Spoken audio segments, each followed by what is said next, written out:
And as we get ready for the games, we must ask this great daily question, which is, what has been your favorite moment from the IM GM Speed Chess Championship? And Danya, you've been along with me for the ride. Everybody else should get involved with hashtag Speed Chess. But what is your favorite moment been? Well, there have honestly been so many, and I'm not just saying that. This has been one highlight after another. The highlight reel for the IM Champ can last 2 hours. But one thing that jumps to my mind is the entire match between Danny Wrench and Teddy Coleman, especially that final segment. I mean, the adrenaline and looking back, I was literally at the edge of my seat. That overtime, it just represents the competitive element and the effort and the heart that each and every player here has put into each and every match. But there have been many such incredibly suspenseful moments, and I'm looking forward to seeing what has stuck with the viewers. And Teddy's in the chat, and he said, let's go. And I would call my favorite moment, but a memorable moment for sure, is the stalemate between Eric Rosen and Elizabeth Pates. Like, she was up a queen, and he did this tricky thing, anticipating her pre-move and getting stalemated. But we do have a match about to begin. Let's look at the head-to-head match. Oh, right. Yeah, that thing. The head-to-head between John and Alina. As you can see on the graphic, I mean, John has just been absolutely dominant. He's won his matches by 14, by 8, and then by 9. Alina, she had a close match against Krzysztof Sielecki in the opening round. She won by 2 points. Then she was tied with Eric before crushing him in the bullet. She wins by 5. And then against Teddy, it was 17.5, 16.5. So, I mean, both these players are, trending upwards at the right time. Indeed. Alina has won all of her matches by prime numbers. That is the extent of my knowledge and what I offer to this commentary. But yeah, it's important to point out that we've all observed first match Alina played against Sielecki was very, very close, but it got into more and more of a blowout. And Alina herself pointing out that as she got her feet under her and as she got more experience in bullet, she's only gotten stronger. So like I said before, an immovable object meets an unstoppable force. This is going to be fascinating. And I was reading the pre-match interviews with the players. We got to hear their thoughts. Alina saying she doesn't really like to talk about her opposition before playing. And I understand that. And we have the game here. JB gets the white pieces as the higher rated in the Blitz time control. So he gets white in this first game. And, well, look at John's opening. What do you make of this, Tory attack, which he had played against Greg?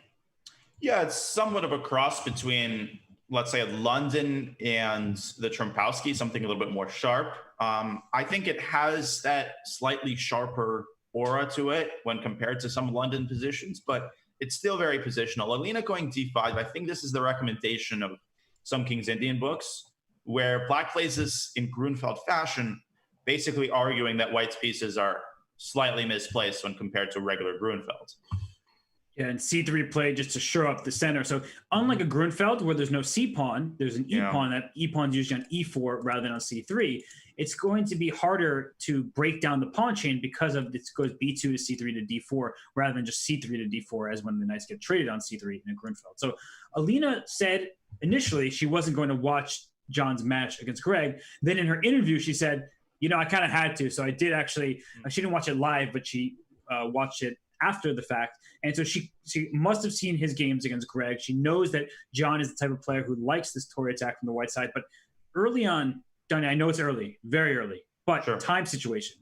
This is a substantial lead on the clock for Alina. That is true. And Robert, we've noticed that even the time situation that transpires in, let's say, the first 10, 15 moves of the game, that has very, very significant bearing on not only how the game proceeds, but the dynamic of the time situation that we see in the first couple games of the match. That can be kind of hard to erase, and it can be hard to reinvent yourself in the course of a match. And here we see John really going into the tank. He's almost a minute down. I think he's trying to decide where and even if to develop the bishop. He develops it to c4. One of Alina's main ideas here is maybe she could move that knight from d5 and then follow up with c5. That central break can basically free black from any obligations in the center. But both of them have pretty tough positional problems here to solve. A lot of choices in terms of how to put the pieces.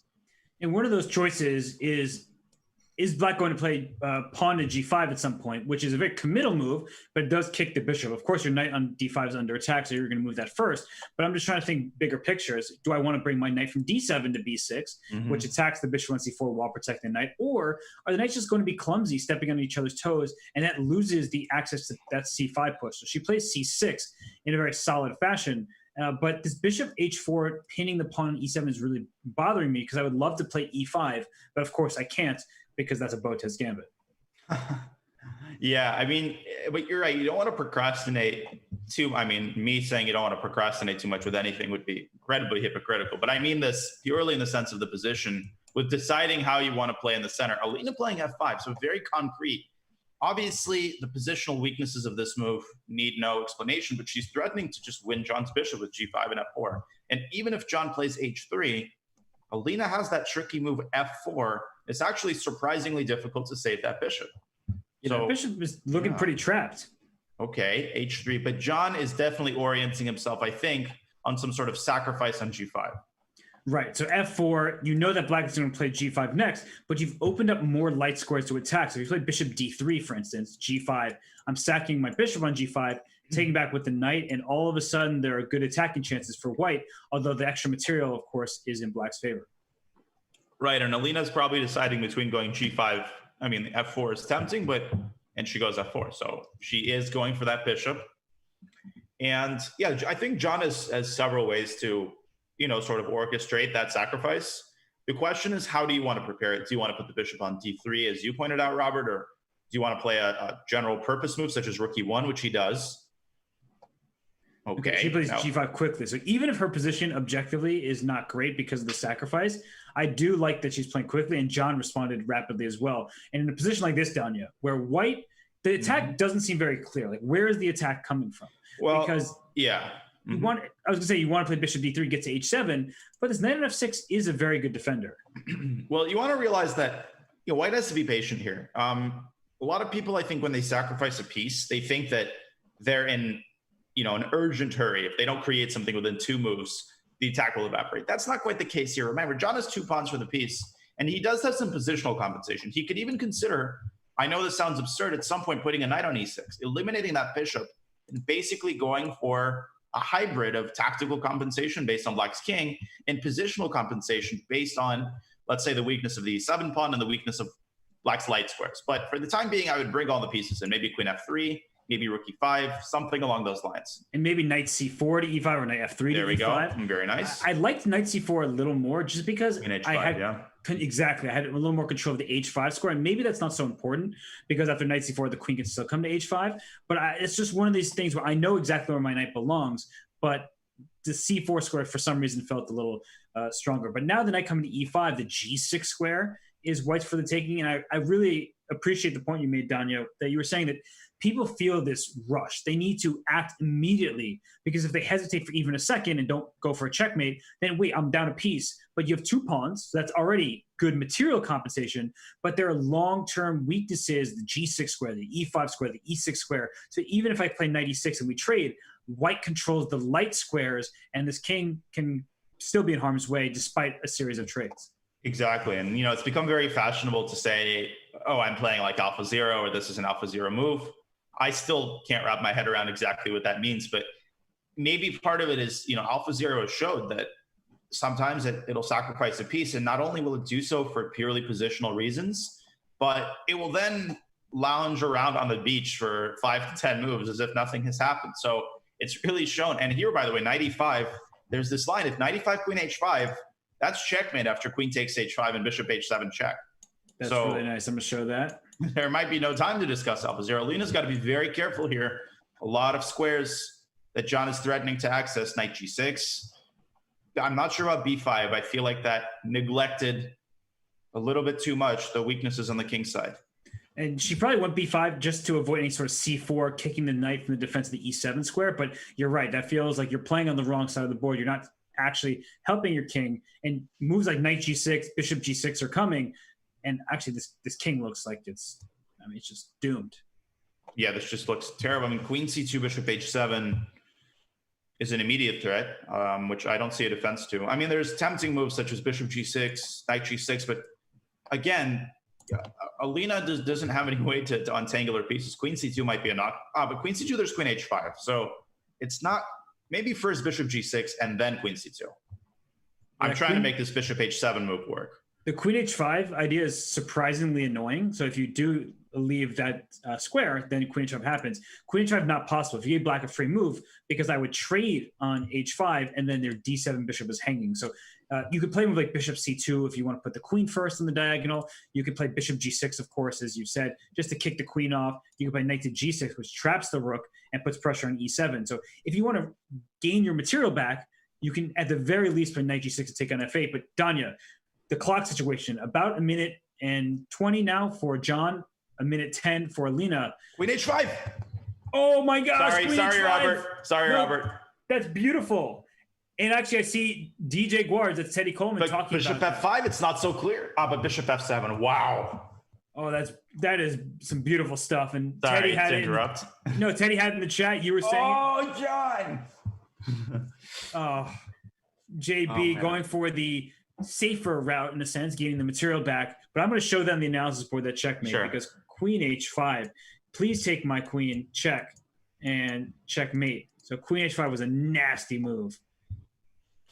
And honestly, John's move bishop f7, I'm going to give myself license to be a little bit harsh here. I really don't like that move. Even if you play queen d3 and you stop bishop f5, I have no clue why John gave away that bishop. And is he better? Absolutely. He's much better. But at least Alina's king is a little bit safe. And with 50 seconds on the clock for both of them, anything can happen. Robert, do you share my harsh view toward that move? I do. And I mean, queen h5, maybe not the easiest thing to spot, but even if not for queen h5, as you were suggesting, like just getting the material back probably isn't what John wanted himself, because you want to checkmate. And look at this, knight f8's coming. Like black all of a sudden is protecting her king side. And if that's the case, then, you know, once white's threats are parried, black is going to try to strike back with the knight and bishop for the rook. And that can be dangerous. Yeah, I mean, white is still obviously winning. I have no doubt that objectively it's winning. But John with a3, he's treading water a little bit too much. Alina getting her knight to g6. She's threatening knight h4. I would play queen g4 here with John, but he's probably worried about a move like f3. Yeah, and look at the clock. But now 95. Yeah, time is also on Alina's side. And rook f6, good move, good quick move. And h4, this is the type of thing you want to do. You want to attack. And he plays h5, giving himself the g6 square, but now she's striking back. And the thing is, John's position has been so stable since the very beginning of the game. Oh, but now the knight's coming to f5. That's knight takes d4 is a very good recapture. Knight f5 wins another exchange. Still not completely over, but it's a pretty easy position to play at this point for white. John can gain some time with some semi pre-move. I would have maybe moved taking on e6. Yeah. But you know, John. We definitely do. Man. That exchange sacrifice, it looks good, but man. I'm not sure I should do that. And queen e4. And he's picking off another pawn. And this collapses for Alina here. Yeah, this is it. So he gets the job done, I suppose.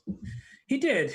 Although, you know, there's still a little bit like a rook d6 here. It wins. Okay, rook d6. Yeah, John finding the most circuitous route in every position. The safest. Knight c4? Oh, the bishop. But bishop hangs. Yep, that'll do.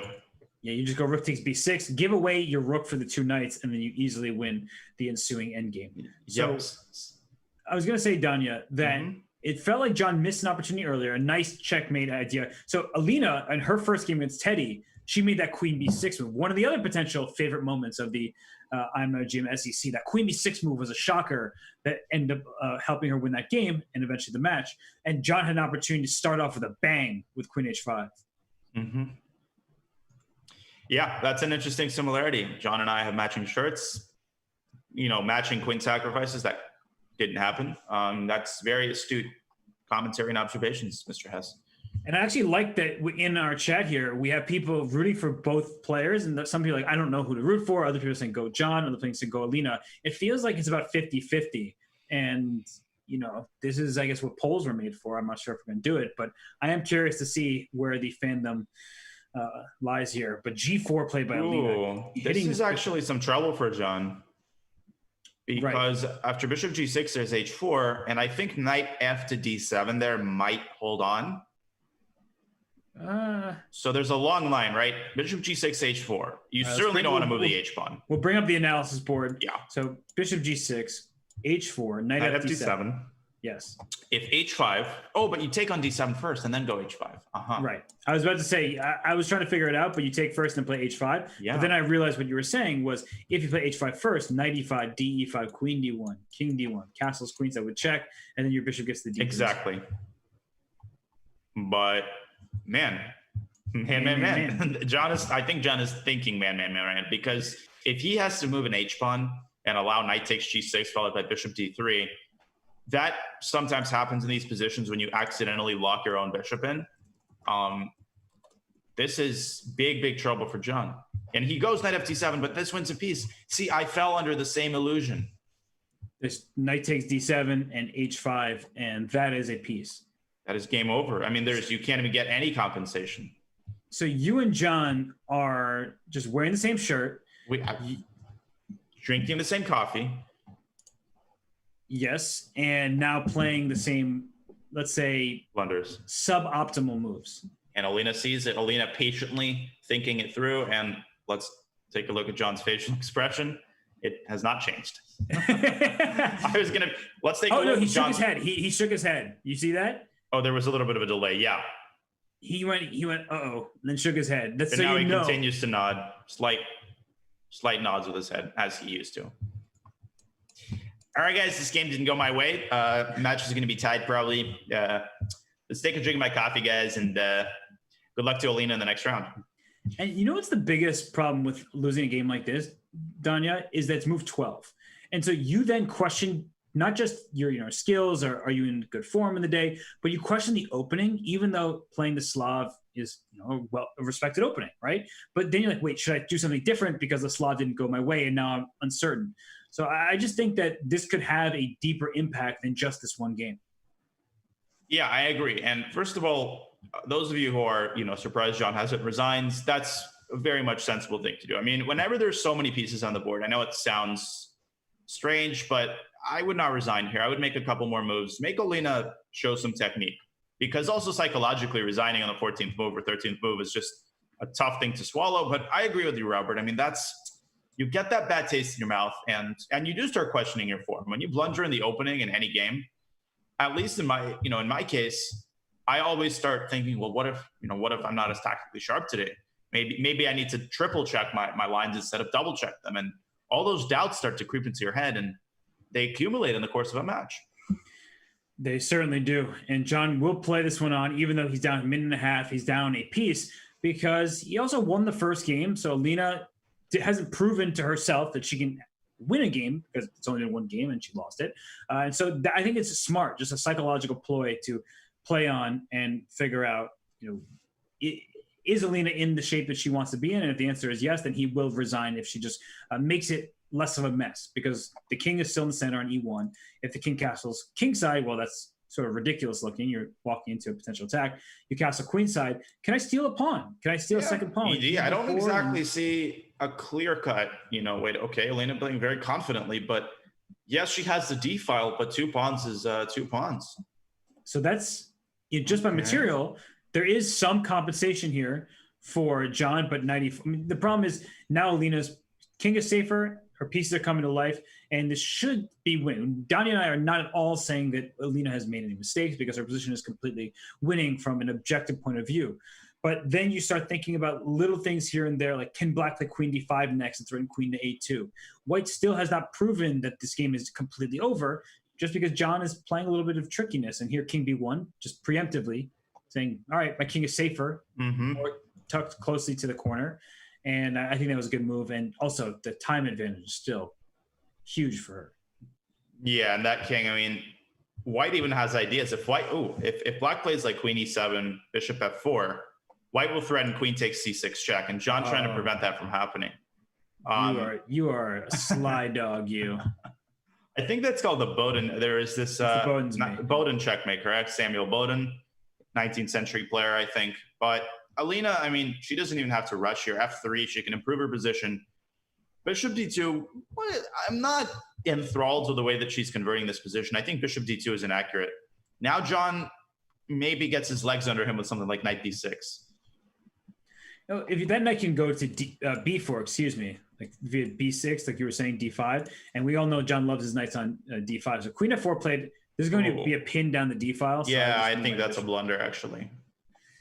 Yeah, bishop should be queen c3, double attack, a5. Also good, yeah, a5. Once the a5 pawn falls, that's just going to be devastating. And the knight on d7 is pretty stuck because then the white knight goes into c5, which launches a big attack. So we were kind of trying to give everybody who may not say, why is this game over? Why would you ever resign? It's a good question. In fact, I mean, a lot of coaches recommend never to resign because you can't win or draw a game when it's already over and you've lost. So now the position is very difficult for black because the king is weak on b8. This knight is either coming into d6, or if your knight moves away to c5, I can simply retreat my bishop to c2, and you have problems down to d5. Bishop c2 here. Yeah, just over because that knight devastating, as the Russians would say. Yeah, I mean, this takes. Well, if you take the queen, it's not as simple. But how do you do this? Queen c3, but now knight b6, and at least John can continue to make moves. The thing is, she'll take twice on d8 and win the g7 pawn. Yeah. I mean, and then she also wins probably h6, and there's not even an inkling of perpetual or anything like that. White's got too many pieces surrounding her king. That's right. So it feels like John's any chance that he thought he might have had is just running out. But he also knew since move 12 that he was going to lose this game. So it's not like the end of the world. Yeah, I mean, losing a piece like that with no compensation and just one pawn, it's a little bit too much to ask. And I've had this argument with some students, about whether to resign at all, because some of them will say, well, one game out of a million, I'll get stalemated. My opponent will let his guard down, stalemate me. And it's surprisingly hard to find a rational kind of philosophical response to that. So I'm a late resigner myself, so I'm pretty sympathetic to people who resign late. You're a late resigner. Got it. I'm one of those late resigners. I'm a pretty early resigner. So, here is not a moment too soon, I would say, because rook takes d7 is a big threat. The knight can't move because the rook on f8 needs defense. The h6 pawn is falling. You have 18 seconds left and counting down. So it would not be a moment too soon if John were to decide to do that. Instead, he plays on, which I like. I think, well, let me ask you, Danya, does John have some desire to get rid of the 5-minute time portion and go to the shorter time controls? Yes, unequivocally, absolutely yes, would be my response to that. Because first of all, queen takes h6, there's knight c5. So Alina still has to, you just can never let your guard down as chess. Anything can happen. But Alina has gotten much better at bullet. She's gotten much better at the 3-minute portion, and she's gotten faster. And we've seen games in which she even in highly tactical positions, she will find resources in the, snap of a finger. But John is still so experienced. I've played tons and tons of bullet with him over the board online, and I can just say that his intuition is first rate. He still is, I think, without a doubt, the favorite in those sections. So he's just trying to keep things level. Now, you wouldn't mind an advantage, but I think this is Alina's chance, actually, the 5-minute portion.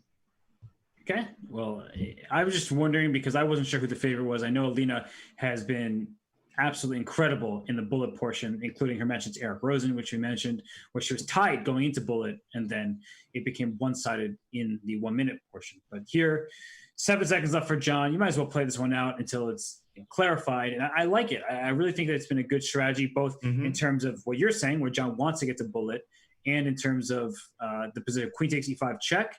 Yeah, queen c7, queen e8. Check to this king, and then check here. I'll pick up this rook. And there we go. Well done by Lena. Good, solid technique. Didn't really give John any chances. And match is tied, and we see another Torre. We do. And, John has this good feeling because he won the first game. And Alina probably is like, well, should I go for this h6, g5 stuff? She doesn't put her pawn on d5 in this game, but it's also because John didn't put his pawn on e4. He's playing this more like a London. Right.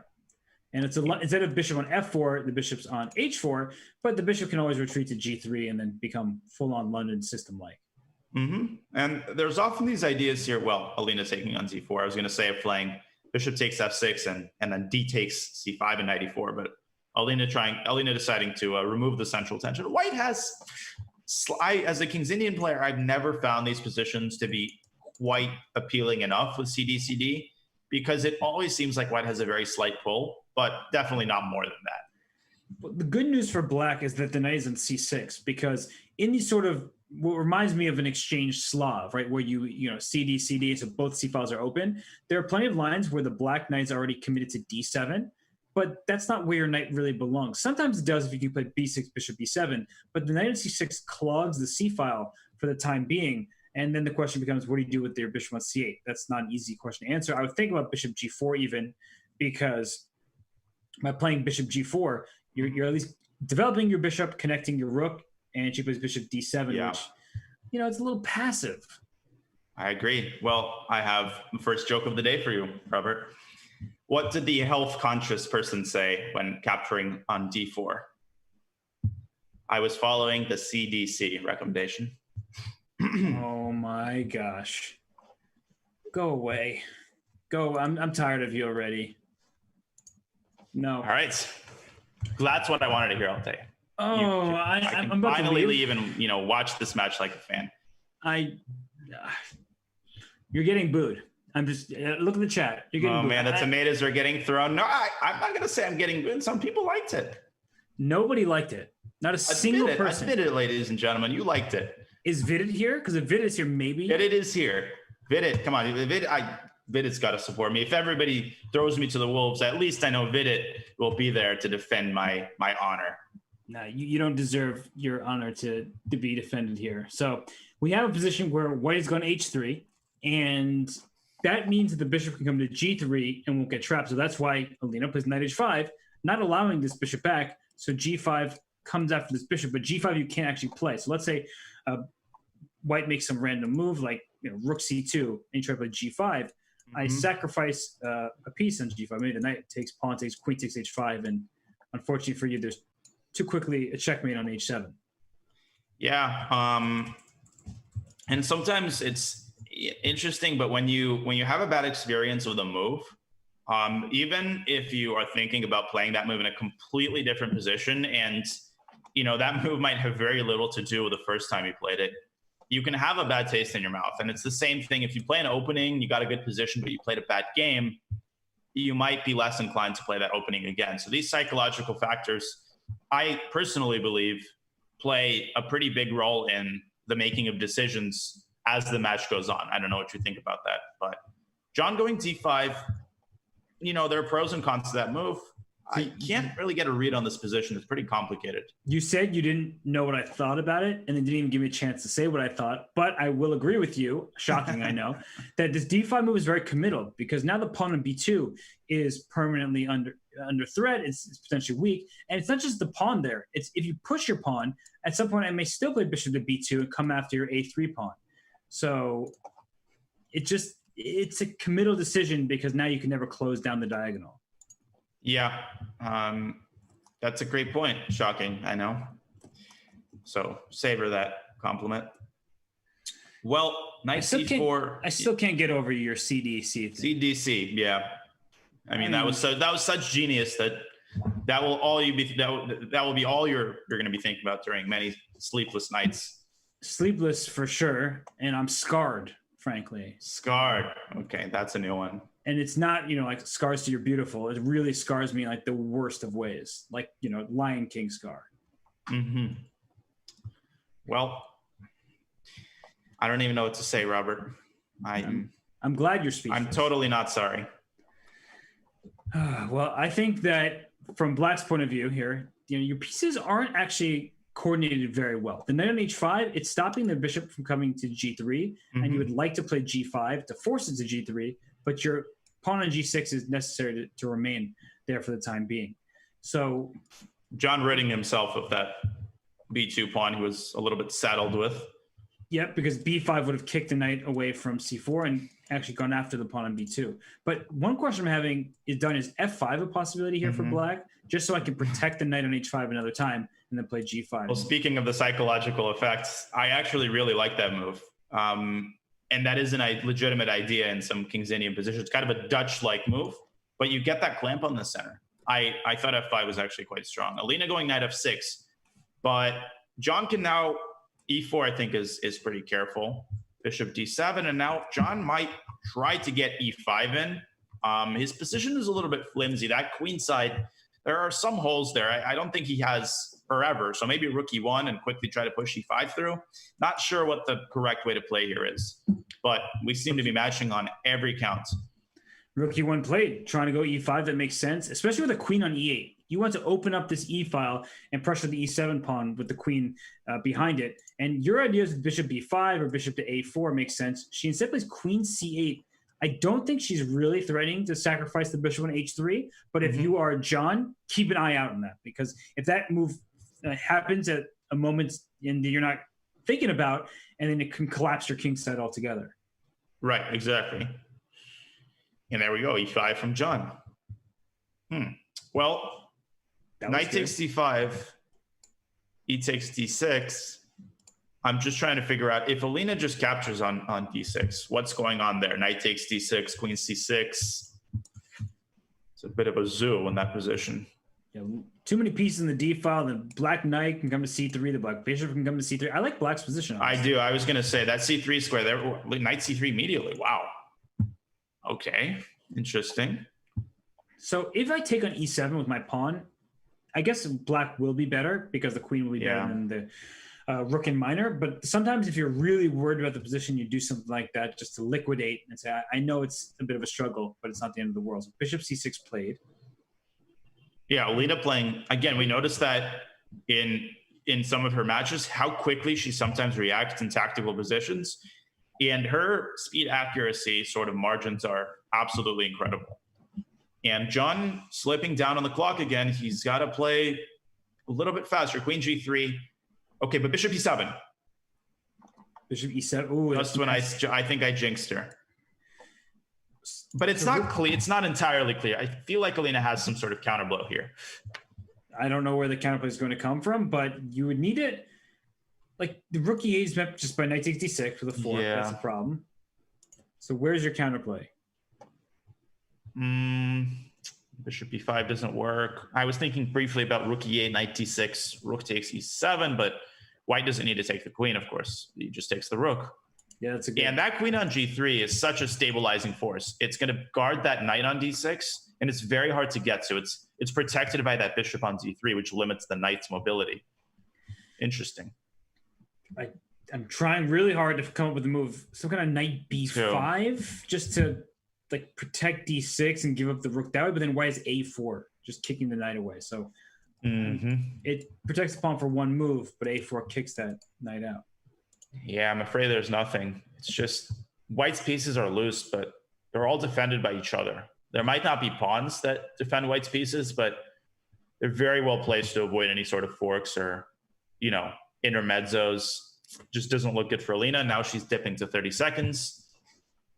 This is looking funny grim. Because we liked her position, and then she went all active, but she actually helped John's queen come to a better square.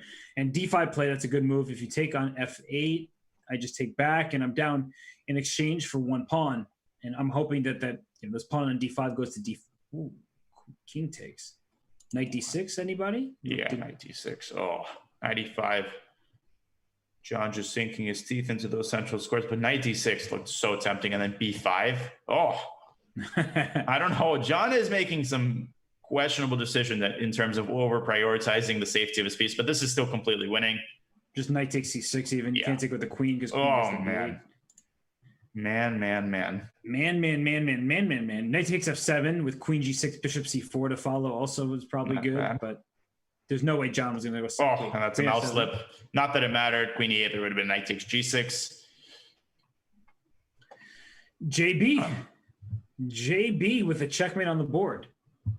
Yeah, I mean, his two white games thus far. It's way too early to judge, but that Tory attack, Alina's just not finding the zen of the position. I feel like she's switching between different plans. It's not that she's necessarily much worse out of the opening.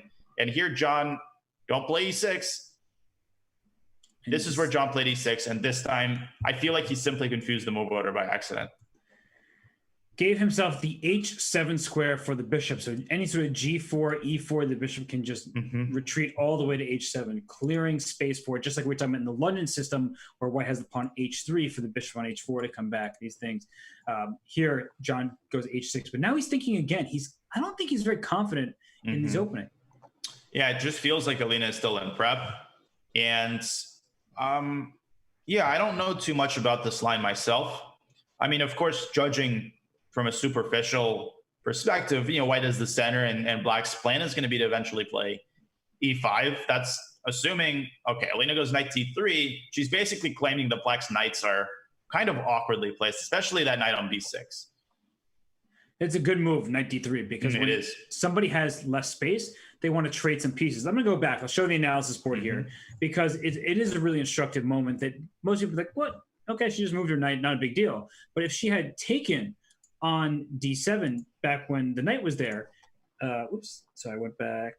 Oh, there we go. Knight takes d7. Then black can even capture back with the knight on d7. And now these knights aren't stepping on each other's toes. You could play e5, as Danya was pointing out, open up your dark square bishop, and you're much happier to have this happen. Instead, in the game, the knights are now still on d7 and d6 without a clear outpost for them. And the knight on d3 stops c5, stops e5. We're on a Cincinnati. Well, queen b3, but we're on a Cincinnati. Is e5? Somebody in the chat mentioned John is a common version of Bill Belichick, so yeah, e5 is a good idea, but we're just going to be thinking about what we're doing next Thursday. Did you call John Bill Belichick? I might have, but we're on Cincinnati. Okay, we're on Cincinnati. How does he resemble Bill Belichick in the slightest? I feel like he's got that, if Bill Belichick never tilts. He's always well, John's not disappointed to begin with, but he's got that Zen-like approach to the game where he's never unsettled. He's very experienced. I don't know. I actually can see that comment. Have you ever seen John wear a hoodie? No, that is a valid point. But if he coached in New England temperatures on the sidelines, I'm pretty sure he would wear a hoodie as well. Okay. I've also never seen John and Bill Belichick in the same room, so maybe he is Bill Belichick. We're on to Cincinnati. So Alina just, again, it feels like John has not solved his opening problems, and here he's trying to get the engine started with b5, but that introduces a huge weakness on c6, which Alina tries to exploit. And here you see the problem with these knights in the d file and the queen there as well. You can't take on e5 because if a d takes e5, you have a problem with the queen on d8. You actually just lose your knight on d6. And otherwise, the pawn on c6 is under attack. At some point, white can even consider taking on b5 because you have so many pieces lined up attacking that square. So queen c7, I guess, is the move John should play, but then rook c1. Yeah. Queen c8, yeah, same idea. And not to pretend like this is winning for white or anything of the sort, Alina's also got to be accurate. And I think rook c1 is actually a very interesting move because you cannot take on e5 there. There's going to be knight takes b5 or a takes b5 at some point. That's exactly what Alina does. Right, b4 is meant by knight to b5. And shout out to Ben Feingold for rating the channel here. This always appreciative of the support in the chess community. So shout out to you, Ben. And well, b4 played. So here comes knight b5 now. Yeah, knight b5. I was thinking about taking on e5 and going knight c4 instead, but I don't know what John intends on knight b5. Maybe knight takes e5, takes b5, and then goes c5. Does that hold together? So I'm gonna put that position on the board. So I take on b5 with my bishop though, right? Instead of my pawn. Oh, right. And knight takes, but still I thought knight e5 and c5. But look at that bishop on h7. White's just gonna go queen c4 and collect that pawn. I feel like that's nastiness. It doesn't feel good. You can also play rook c2, rook c1. That pawn c5 and black's bishops are so passive in such a variation. Whoa. Whoa, knight d5 coming. Huh. Alina is tactically alert. We say this every single match. That's a brilliant move, I think. It looks good. But now knight b5 because bishop c1 is not a threat due to the fork. I was about to say that the bishop is not actually threatening anything because knight e7, that's a critical square. It wasn't just about attacking the piece. Alina, and look at the speed, look at the confidence. Incredible stuff here from her once again. And I see Gad 610 saying John Slav is really not getting the job done. And I mean, the first game he blundered so quickly, you couldn't really blame the opening. This game, it does feel like something about the Slav is way more up Alina's alley than John's. Yeah, and I mean, 95, maybe John prepared for E3 on move 6, which is sort of the main line these days. But surely he must have been aware of that option. And John choosing that line with knight b6, which is not the main line. If they repeat this again, we don't have to go back there now, but I can talk about briefly what the main line there is, which is a lot sharper. So something just misfiring for John. And we've discussed this before. This has happened in a lot of matches where one opening is really suffering. That's a very hard problem to solve in match because you don't necessarily have 5 different lines lined up. Right.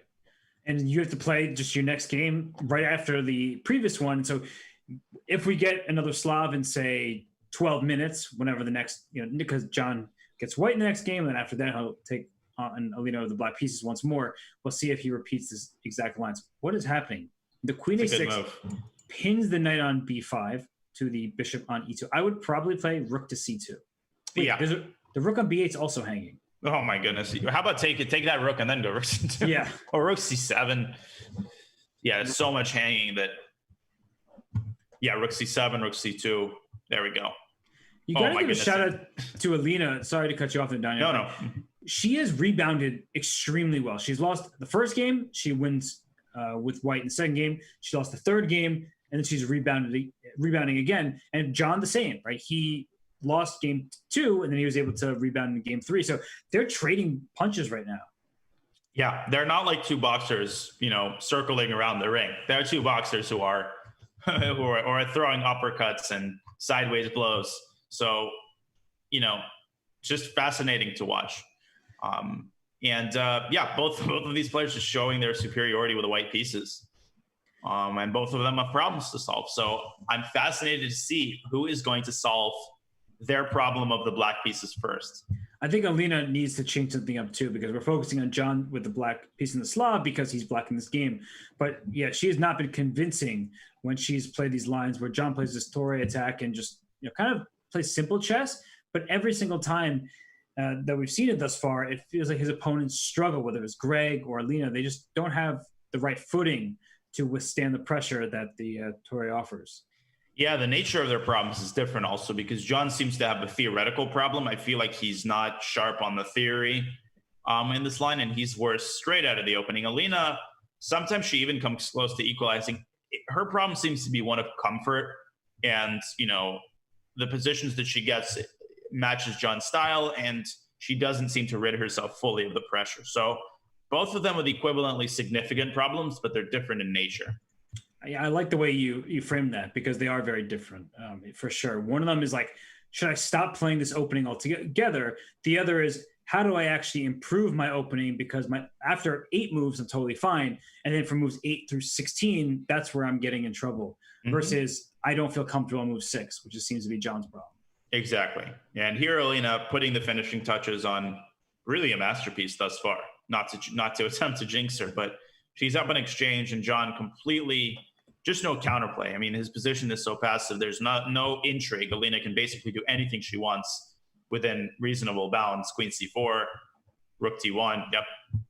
Threatening to push or to take on e6, depending on how black responds here. Black also has 12 seconds. John plays e5. I would probably play d6, but then he's looking at the e6 square. Is that Oh, well, big deal. And 96 white resigns. I don't think it's a big deal, but Alina's probably just saying, hey, wait a second. I don't want to give John any sort of activity. And she goes queen c4. She's just rook c8. Yeah. And then bishop c5 streaming in. Wow. That knight is mine. Total, absolute domination. Look at this position. And there we go. This was a great game from start to finish. Just one of those. And we've seen, Robert, so many masterpieces.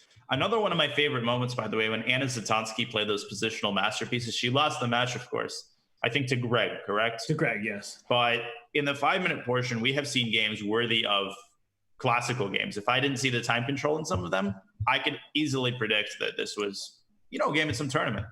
Well, maybe if there were tournaments, but. That match, Anna Zatonski played some excellent chess there. She unfortunately did not make it through against Greg Shahadi, but she did play some great games. And here we see a different opening from John. John led the way in this one. He didn't play the Torre. Instead, we're into a Rogozin. And now the queen on g6. So this is actually really annoying for white because the pawn on g2 is a target. And that is why I was going to say it. But John plays the theory very quickly with queen to c2 is played. So if we just go back in time, I'm going to show an analysis board where this move queen g6, it just kept white stuck for the time being, as his g2 pawn needs the defense of the bishop.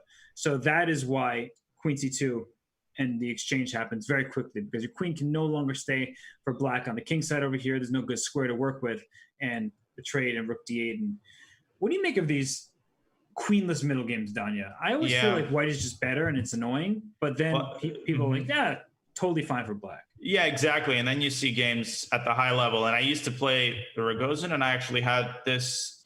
I had the position after queen g6 a few times, and I don't remember having this exact endgame, but it always feels like, you know, the computer sometimes evaluates it as 0, 0, 0, 0, but just there's something about it that seems slightly better for white. Before, white seems to have that free pressure on the queen side, and black is kind of reactive in this position. Black doesn't really have a plan of her own.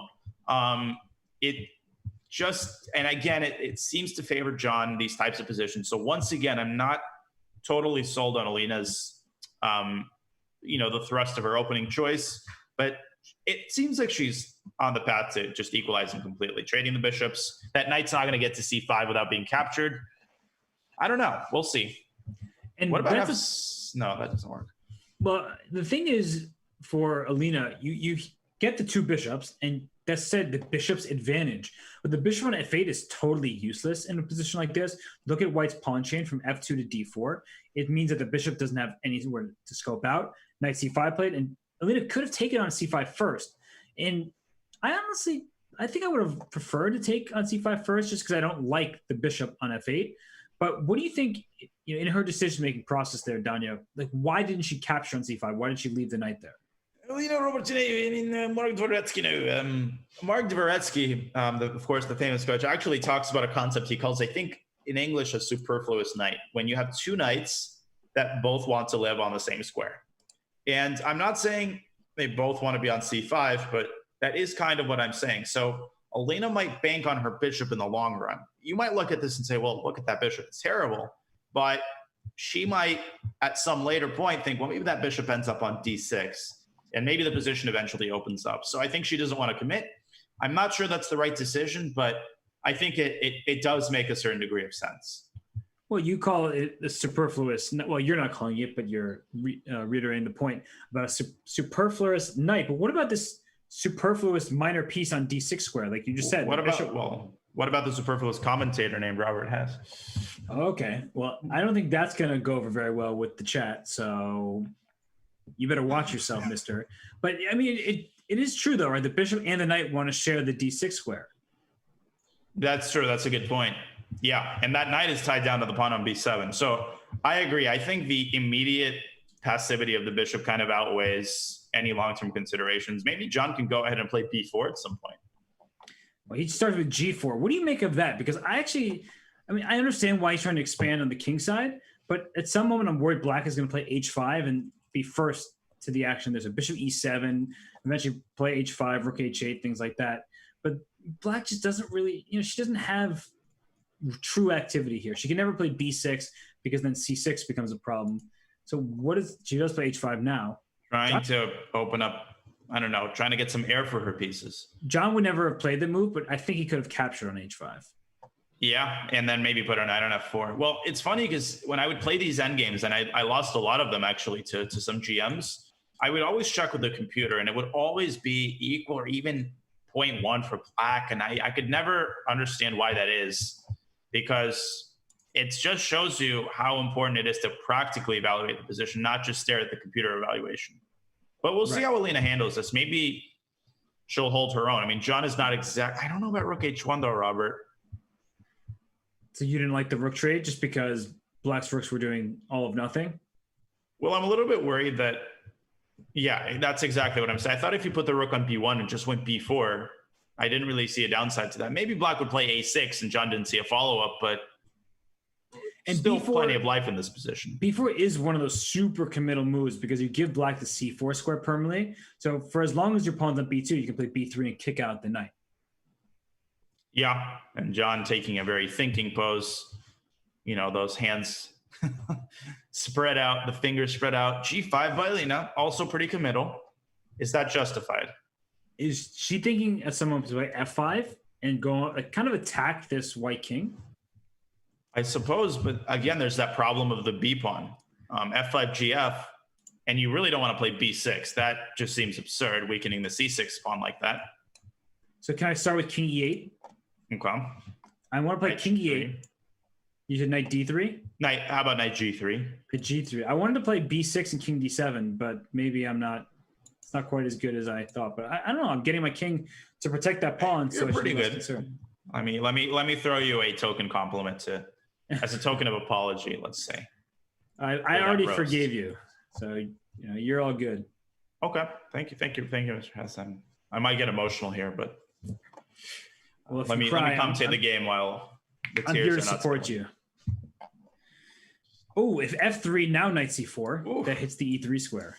What a move, Rook H4, Alina with a trick. And look at the time situation, almost 2 minutes extra for Alina. It might seem like a peaceful endgame, but that matters. There's stuff going on here.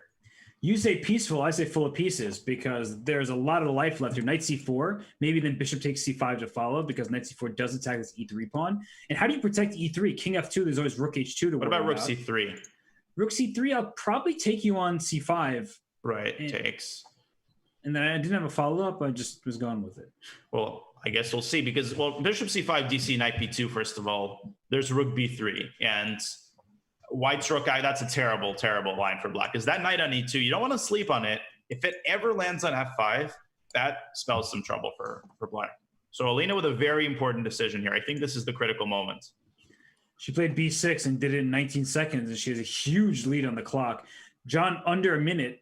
And honestly, I look at this position, it's still very... Ooh, but 93. No, but 93 Rook takes. Takes, and then Knight G3 or DC. Yeah, I see what he's doing. Wow.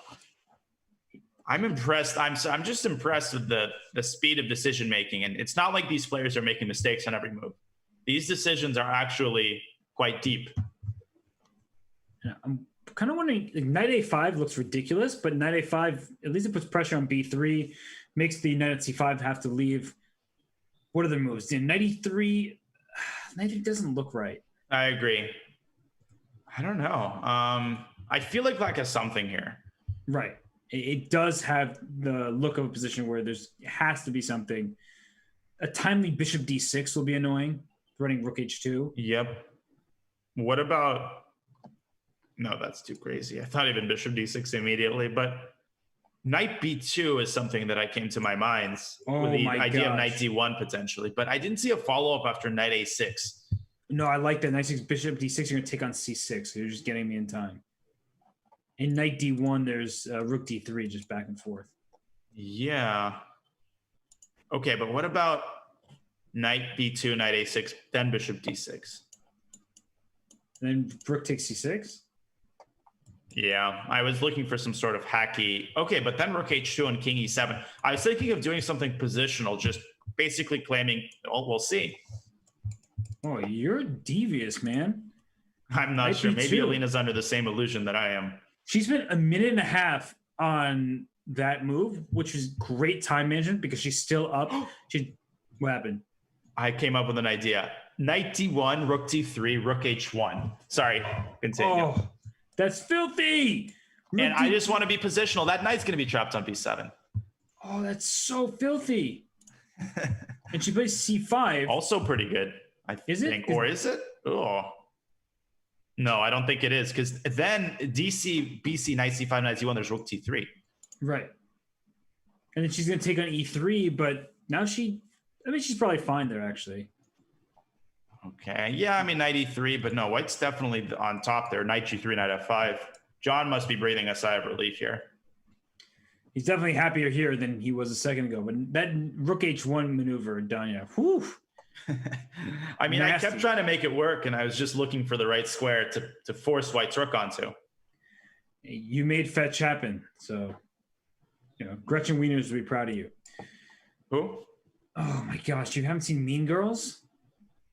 I mean, I know some Mean Girls. I haven't seen it. Okay, we need a poll. I'm tired of this. Need a poll because Danya, you got to go, man. You got to go. All right, everybody. I think I'm going to take a nice walk. It's a beautiful day here in North Carolina. I think the poll should be how many for Danya, and I think the answer is none for you, Glenn Coco. Is that another reference? Oh my gosh, just get out of here already. I don't know. I'm. You know, when it rains, it pours. When you make one mistake, as they say in chess, follows the other. This is unacceptable. I mean, I already know. Well, back to the chess. John has 7.7 seconds left. Fine. Alina is down a pawn. The bishop on e5 being a great piece, but the knight on d5 also pretty darn good here. And I would even consider f5 at some point for black to play for a win. Okay, John's definitely thinking about playing for a win, but I don't see any way to make progress here. He's going to king c1 and gonna make it. But he's got to make a move. He's got 4 seconds. And okay, she repeated. She could have played for more considering Yep. John's time. Yep, rook f2 and then f5 because that pawn on a6 was doing an excellent job. She was maybe worried about some b5 break. There's like, I understand when there's a knight right in your grill. I'll bring up the analysis. I'm going to bring up the analysis board and keep talking about that game, Daniel. Yeah, no, I mean, not much to say. I mean, I think objectively it was equal. So the first draw in the match, it's been pretty bloodthirsty thus far. Yeah, I still have an endgame up. I am a bit curious about it. The knight seems good, but the problem is not an outpost because you would like a pawn protecting you. So the rook is kind of tied down. b5 is under black's control. But it did feel like a position John wanted to play for more. That's why he ran his king to d1. Ultimately, I think he was smart, though, to agree on the draw. So now we have this position where it's a Benoni, but it's a very closed position. This Yeah, I mean, it's reminding me of some positions before that in the 80s, you know. But yeah, bishop b3. I mean, technically, computer always likes these positions for white because of the space advantage. But I haven't seen John play much King's Indian structures. I'm excited to see how he's going to handle this. That's because you just want to convert him to become a King's Indian player. And it's not going to happen, Danya. It's not happening. Well, you know, some people don't give the King's Indian a chance. One of my idols was Tigran Petrosian. But then I found out, apparently he said before a game, he asked, well, what does my opponent play? And the response of the King's Indian. And, the response is something like, well, I won't disturb him from playing that. So anybody who talks smack about the King's Indian, don't do that on me because... But John wouldn't play the King's Indian because whose pawn is on the d5 square? It's white's. Right. That is a good point. That's valid. But I'm not sure. I'm not sold on what Alina's doing. She's giving up that e5 square. That's a monster outpost for black. And what Alina wants is f takes e4, knight takes e4 at some moment, but the knight on e5 is so strong here. You're right. The bishop is tied to the pawn c4, so you can't even play bishop c2 without dropping your pawn. King h1.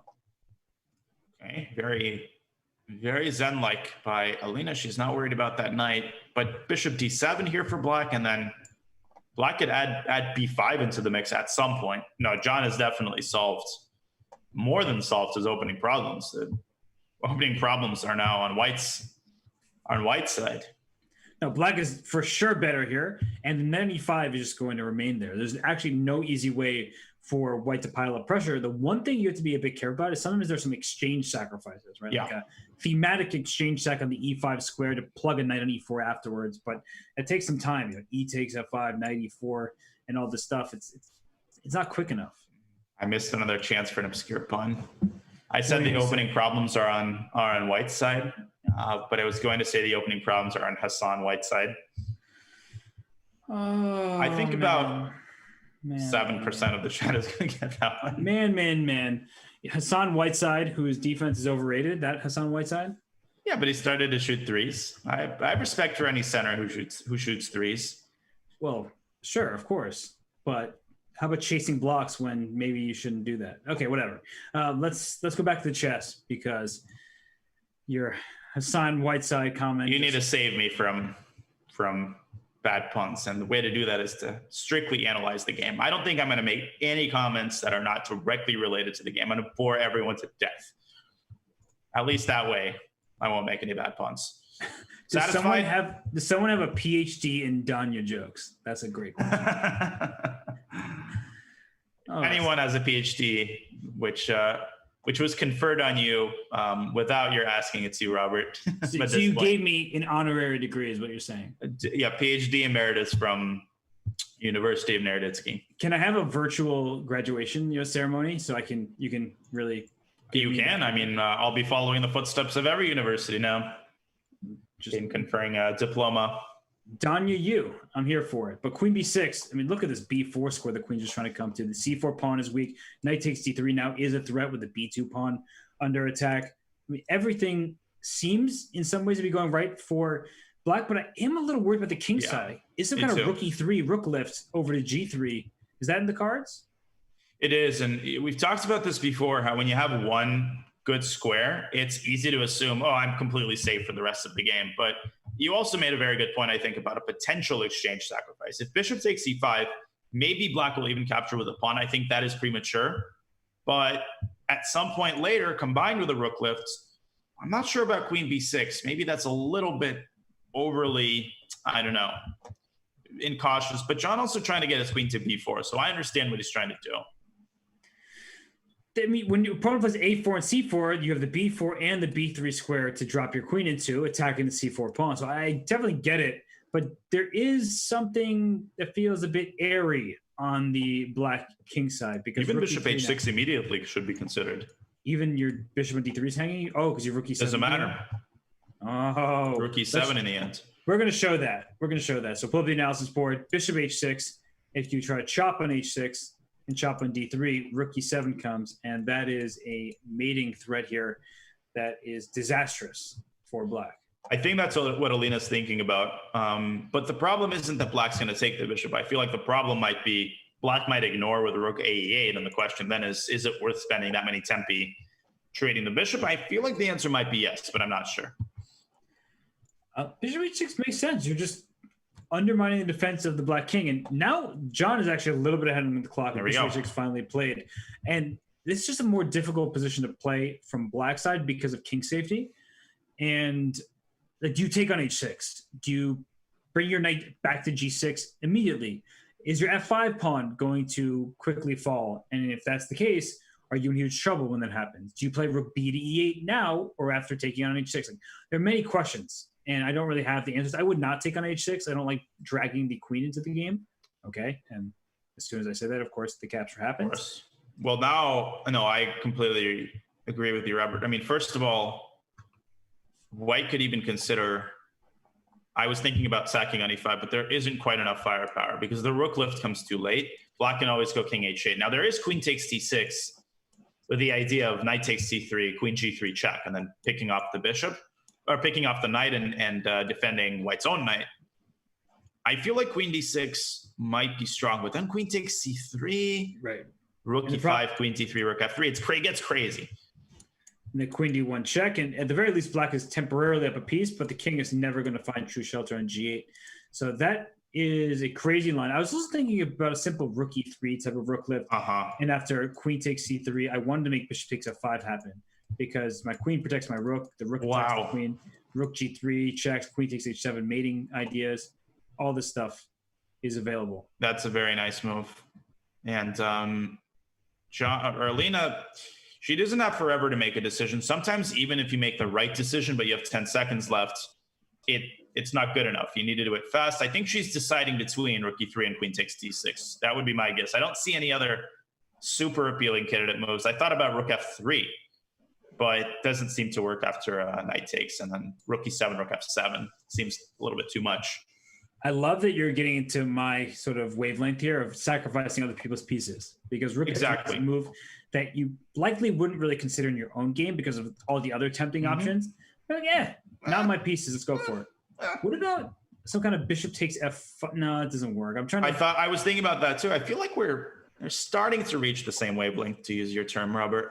Oh no! There we go. Rook e3 played. That was what my first instinct was, trying to bring this rook over. You know what worries me though? But queen takes c3, bishop f5, rook f5. And the rook on f1's hanging with check. Yes. Uh-oh. Yes. Yeah. Yes, Chad.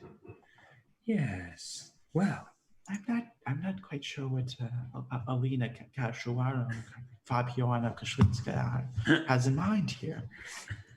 Queen C3. Is there anything else? I mean, you understand what the problem, because okay, you could still just do that and then take on C3 and claim that that D6 pawn is incredibly weak and basically indefensible.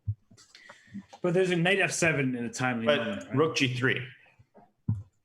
You're going to just mate me before I can do it. So we're saying rook takes F5, rook takes C3, rook takes F1 check, king has to go to H2, and then black needs to find a move of some sort.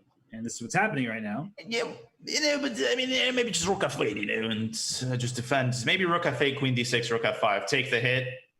But that is okay.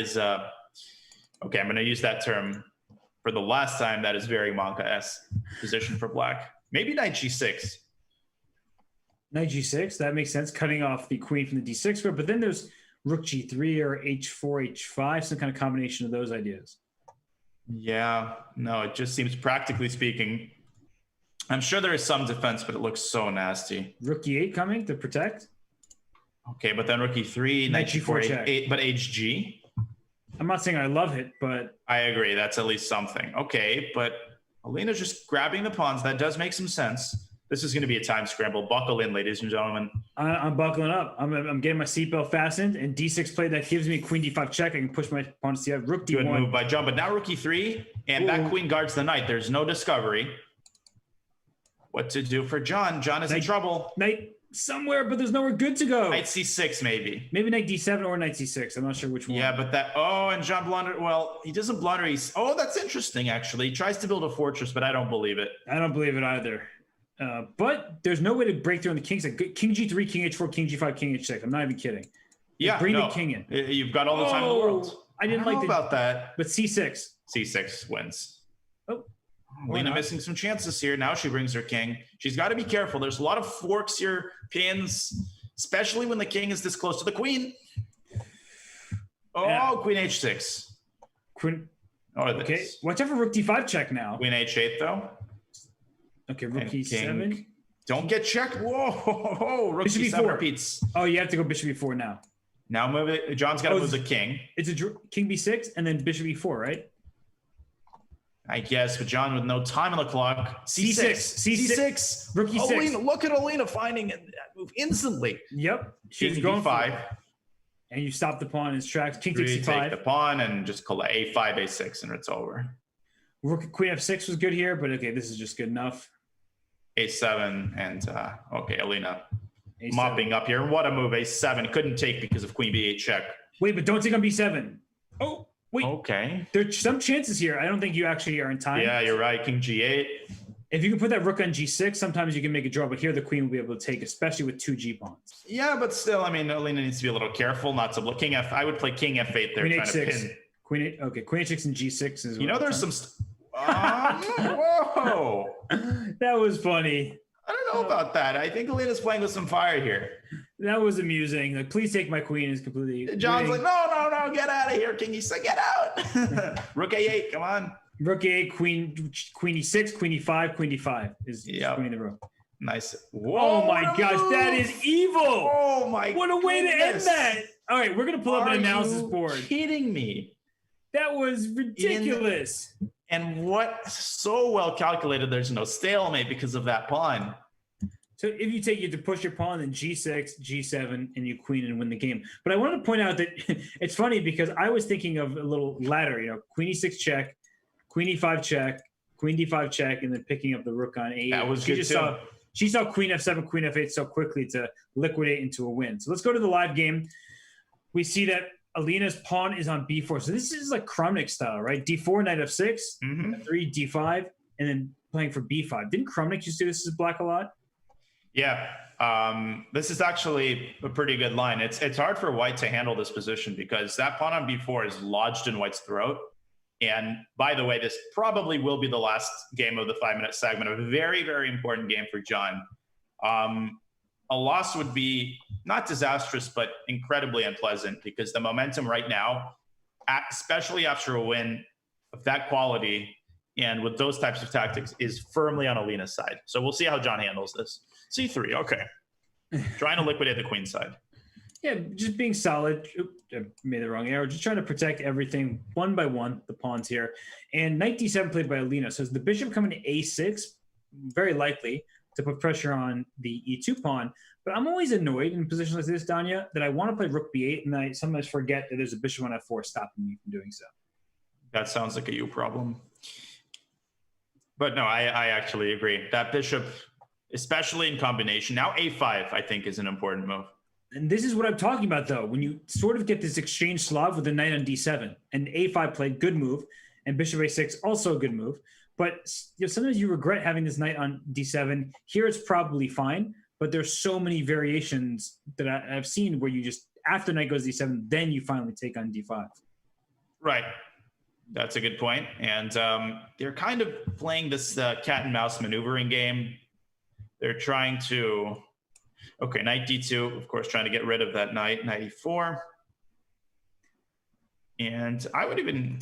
Yeah, I'm not sure why it has anything. I would consider going back to f3 and going back to e5. The knight e5 is definitely better square. f3 played, that is... Okay. I don't know about that, Robert. I feel like John's position gets a little flimsy here. Bishop c, what a good move. Oh, and b3 if knight c1, maybe? I would love to play b3. Now, knight c5, I'm trying to make e5 happen. And of course, it doesn't work with the bishop covering the square. Yeah, but still. So do you... Queens... Well, Alina's got an important decision here. I would even still consider b3 in this position. I was trying to draw that arrow, and instead of dragging, I clicked. So the arrow went from b4 to a3. But now knight b7, by the way. Sorry to interrupt you. Knight b7, knight d6 might be very strong. Oh, it's such an easy thing to overlook. Knight b7, hitting the queen, and then trying to get the d6 square. Nice. John's going to find it. Is he? I believe he is. If he's already thinking for this long, I think he's at least open to an unusual possibility. And there we go. There it is. There it is. And queen c8, knight d6 coming. And queen, I was going to say queen c6 is probably the best defense, and it's very fortunate for black the pawn's on f3, because if this pawn were on f2, oh god, yeah, that would be a big problem. But now after knight c4, you can play d takes c4 if you want. You could, and that actually might not be bad at all for black. You know, it's funny because you find a tactic and you think you're so cool, then you look at the position. This happens very often, and you're like, wait a second, am I even better? Maybe that was good for my opponent. But no, I do think the position is now unbalanced, and at least John will have some chances. So capture on c4, e4 played. Now white has this beautiful center with d4 and e4 pawns. Black only has one pawn in the center. But this is kind of standard queen's pawn game compensation for black, and it says that you hand your opponent the central squares and pawns in the center, but then you have these queenside passers, b4 and c4. So, I mean, Danya, when you have a position like this, when do you consider playing a move like c3? I know it advances your pass pawn, but also creates an isolated pawn. So when are you thinking about that move? Yeah, that's a great point. I mean, it's a very tempting move, but right now I would say it's bad because it saddles you with that. I mean, white will very safely blockade it.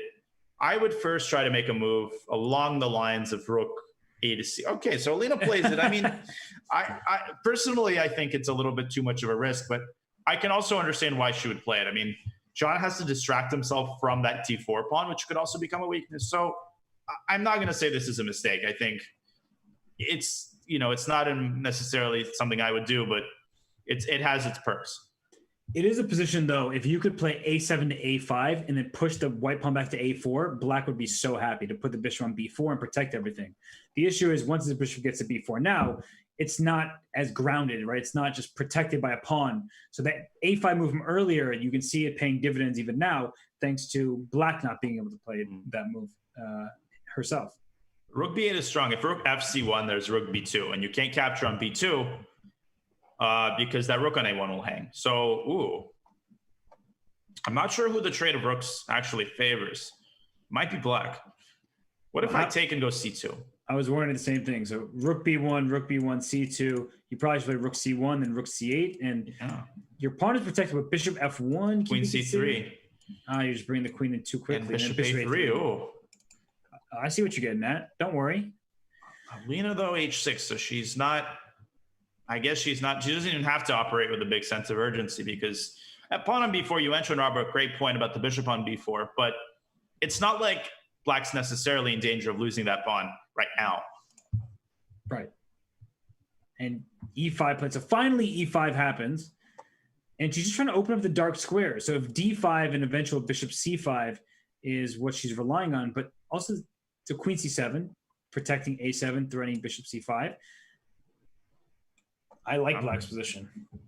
Yeah, I stand corrected. I mean, at first I thought it was too big of a commitment, but from a practical perspective, I like what Alina has done now. I have to read this comment by Jason Sunshine in the chat. Has anybody asked Alina to stop being so strong? Other people would like to have a chance to win. That was funny. Yeah, I mean, I'm just impressed. The speed always impresses me because, you know, when you give most people 45 minutes, yes, they can find a good move. But when you have a blitz game with such limited time and you see someone time and time again making the best move and finding enterprising tactical continuations, that always impresses me. So now John, the ball is in his court. He needs to make something happen here. It's not clear whether it's going to be the last game in the segment. It depends how much these players think, because we just have over 2 minutes remaining. And John is thinking because queen takes b1, there's queen takes a5, for instance, and rook takes b1, there's bishop c5. But bishop c5 doesn't exist with the queen on b1 and the rook on c1 because rook takes c3 would have happened. But now the rook has been distracted. Here's bishop c5. And Danya, I mean, at the very least, when I see a position like this, I think if I lose my c3 pawn, I still have such good control over the dark squares that my knight will try to outclass your bishop. But in an endgame, f3, e4, d5, look at that connected pawn chain. That will be a problem for black. I agree, but even if tragedy strikes and all the pieces are traded off the board except the bishop and the knight, and white loses or black loses the c3 pawn, you can play a knight on d6, so it's never going to be easy to win for white. Ooh, and John dropping that pawn. An endgame now, I feel like with a blockading knight on d6 could only be in black's favor. Also, look at John with 80. Look at that time situation. Look at bishop h3. Oh, nice find. Bishop h3. It's a small little oversight, but John misses it. John needed to play that. A sigh of relief by Alina, I'm sure. Well, bishop h3 actually, then black has to trade on d7 and lose a c3 pawn, and there's no more advantage. Yeah, and by the way, someone in the chat asking, can one of the commentators pronounce Alina's last name? It's Kashlinskaya is the proper pronunciation. Kashlinskaya. I always say Kashlinskaya, but Kashlinskaya. Yeah, but it basically, you know, most Russian names sound long, but you pronounce them how it's spelled. And she's trying to be money in this game. She's up 1 point. John has 14 seconds left. And that bishop h3, I mean, that is just a big missed opportunity for John. Yeah. Do you think he realizes he missed that? I think I've even seen him mouthing, man. And Alina will not give him two chances. Rook c5. Very precise move, I think, because now the knight comes to b6. This is looking nasty for John. He realizes it, Robert. If he saw it on this move, I think he realizes it. It's the rook on c2 is not any better, I guess. That's a sad oversight for JB. Sorry, continue. No, I'm going to say, like, this d pawn can be used as a decoy as well. So you go d6, d7. Yeah, exactly. Knight b6, d6. It's not, that rook on c5.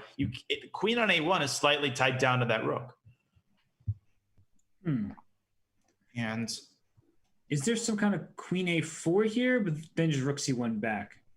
Yeah, I would consider d6 queen a1 check, and now queen a1, queen d1. But queen a1, there's rook c1. Uh-oh. Yeah, this is actually surprisingly annoying. It is. I mean, there's rook c6, d7, rook d6, and there we go. Robert, your move. For queen d3 was a nice queen d4 check. Oh, but takes in d7 and no, but sacks the knight and d3. Wow. Bishop f1 only move. Oh, and now this is winning for black.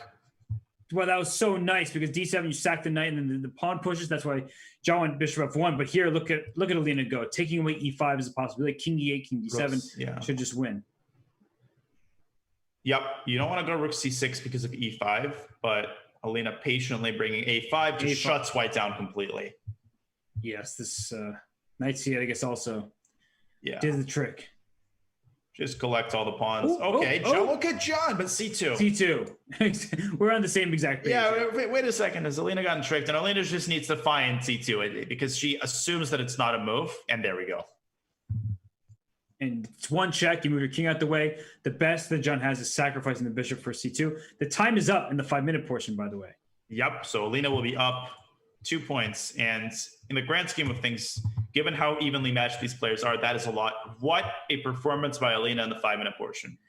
And for John, I think part of this is that his clock management has been getting him in trouble. In this game, he missed bishop h3. He played it one move too late. But if we'll go over it after this game concludes. But had he found that bishop h3 a move earlier, he would have survived this game very likely. And now he's just playing just to, he should play because the time control is over. So as soon as this game is done, they get a break. But he may have a chance with his passed e-pawn at least. Yeah, whenever you have a passed pawn, you don't want to resign. The problem is you can't exactly go rook e4. So Alina contains the pawn.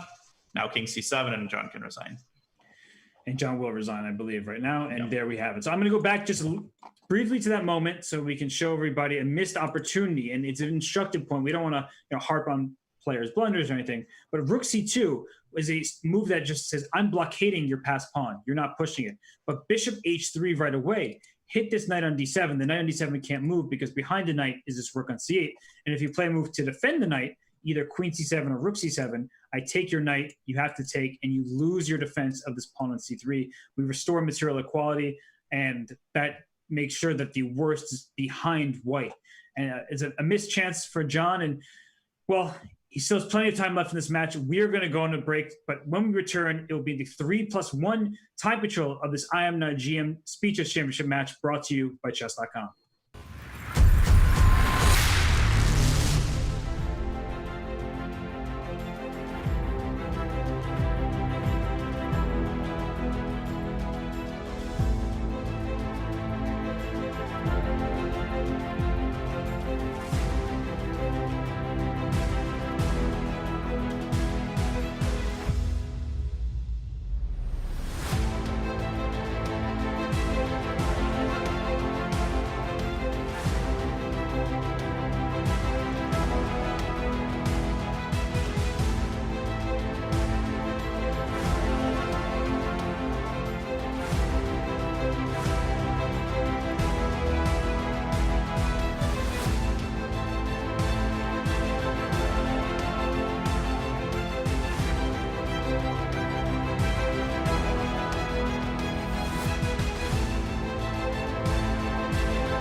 And as we return, we just remind the players, actually not the players. The players already know how they stack up against each other and who they've beaten. Remind all of you, all the audience, that John has been completely dominant throughout his journey to the IM Speeches Championship Final.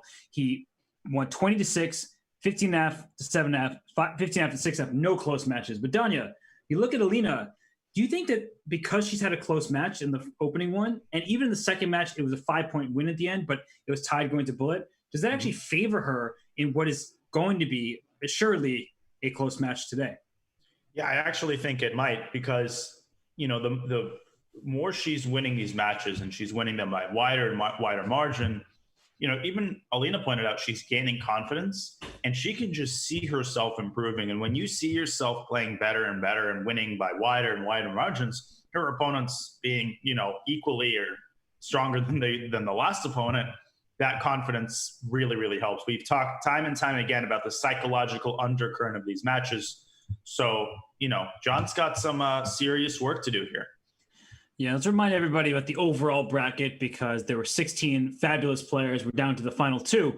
But, you know, we saw Chess Explained take on Alina in the opening round. We saw Elizabeth Pates take on Eric Rosen. And, you know, there weren't so many upsets, if you will. I guess Eric beating Alina in terms of seeding was kind of an upset.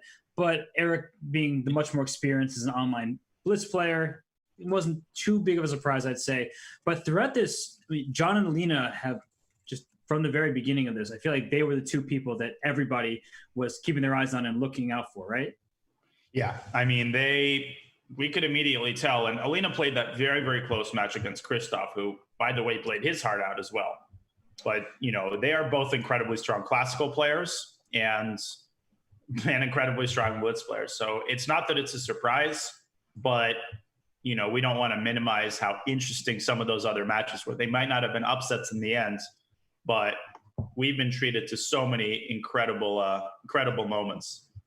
For sure we have. And speaking of, you know, we want you to get involved with hashtag Speed Chess, because our daily question is, what has been your favorite moment from the IM GM Speed Chess Championship? We look forward to reading some of your answers out loud. We mentioned some of our favorites, including Eric Rosen's swindle, and getting a stalemate from down a queen. And then also the match between Teddy Coleman and Danny Wrench is what you picked. Is just the one that went to the tiebreaker, of course, was fantastic. But without further ado, game's about to start. So maybe the favorite moment from the IM GM Speed Chess Championship is about to happen. It's yet to come. Well, so far it's been an incredibly high-level 5-minute section. They are off. And normally in this situation, I'd be talking about the importance of keeping one's composure. But when John's playing, I don't have to talk about keeping. He should be talking to me about keeping one's composure. He is the ultimate expert at that. But you mentioned time management and the opening. Both of those are going to be the X factors. And another Slav. Do you think he looked that up in the break, Robert? Yes, I think he must have, because you don't keep going into an opening that has been giving him troubles thus far. And you want to check it before you keep on doing it. Otherwise, you switch your opening entirely. So the bishop's on h7. We've seen this position before. This beautiful pawn chain for white from g2 into e4. They're moving so quickly that my highlights are getting erased. But you see the point. There's a pawn chain here. There's a bad bishop on h7. And so the bishop is dominated by the pawn chain. Knight d3, knight c4. We've seen this exact position. We have, and we concluded that, and there we go, e5. Okay, so clearly John playing more concretely now. Optically, I still feel like white's got the edge, but I suppose e5 helps black solve the opening problems. Earlier, he kind of procrastinated with that move, and then he never got a chance to play it. Knight d2. Oh, knight d2. I think. I mean, it's not the end of the story. Queen takes b7, but that looks pretty nasty for white. I don't think it was an intentional exchange sacrifice so much as an oversight. Knight d2 played by John. Yeah.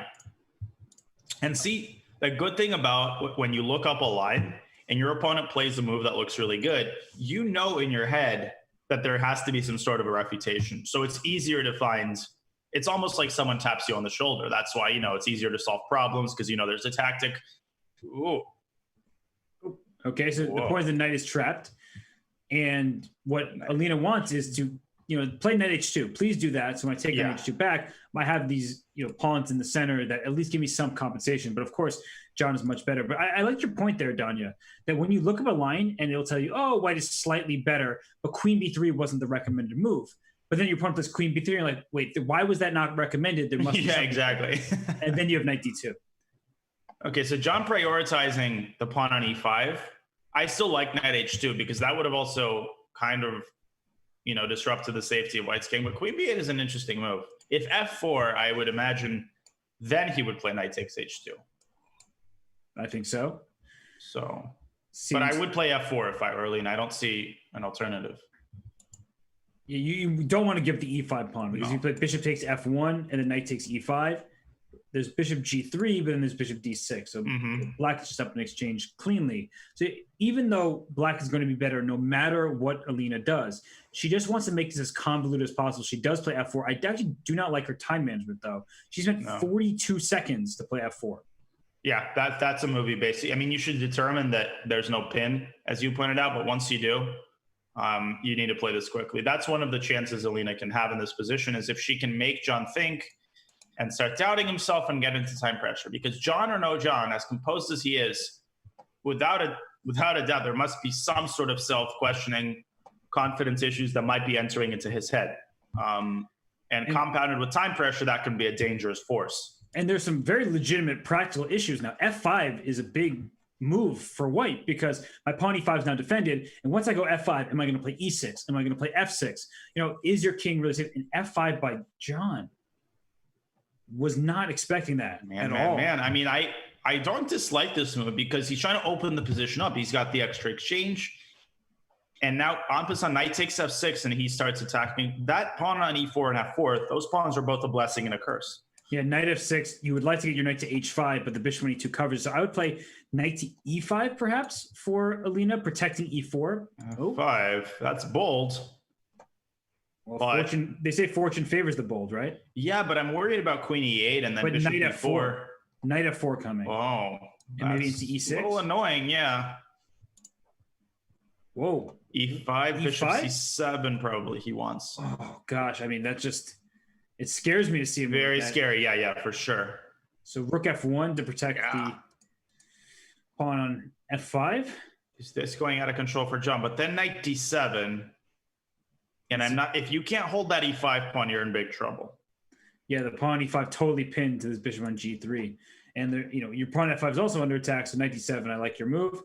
Then f6 maybe, but that doesn't do anything. G takes f6, and that actually favors black because that h7 bishop is opened up. I'm afraid that Alina, she's found some counterplay, but it might just not be enough. Doesn't amount to anything. Well done by John, though. f5, he found this tactical shot, and taking en passant was clearly something that backfired for Alina. If we pull up the analysis board really quickly, we'll see that after f5, by taking on f6, the position opens, as you were saying, in black's favor.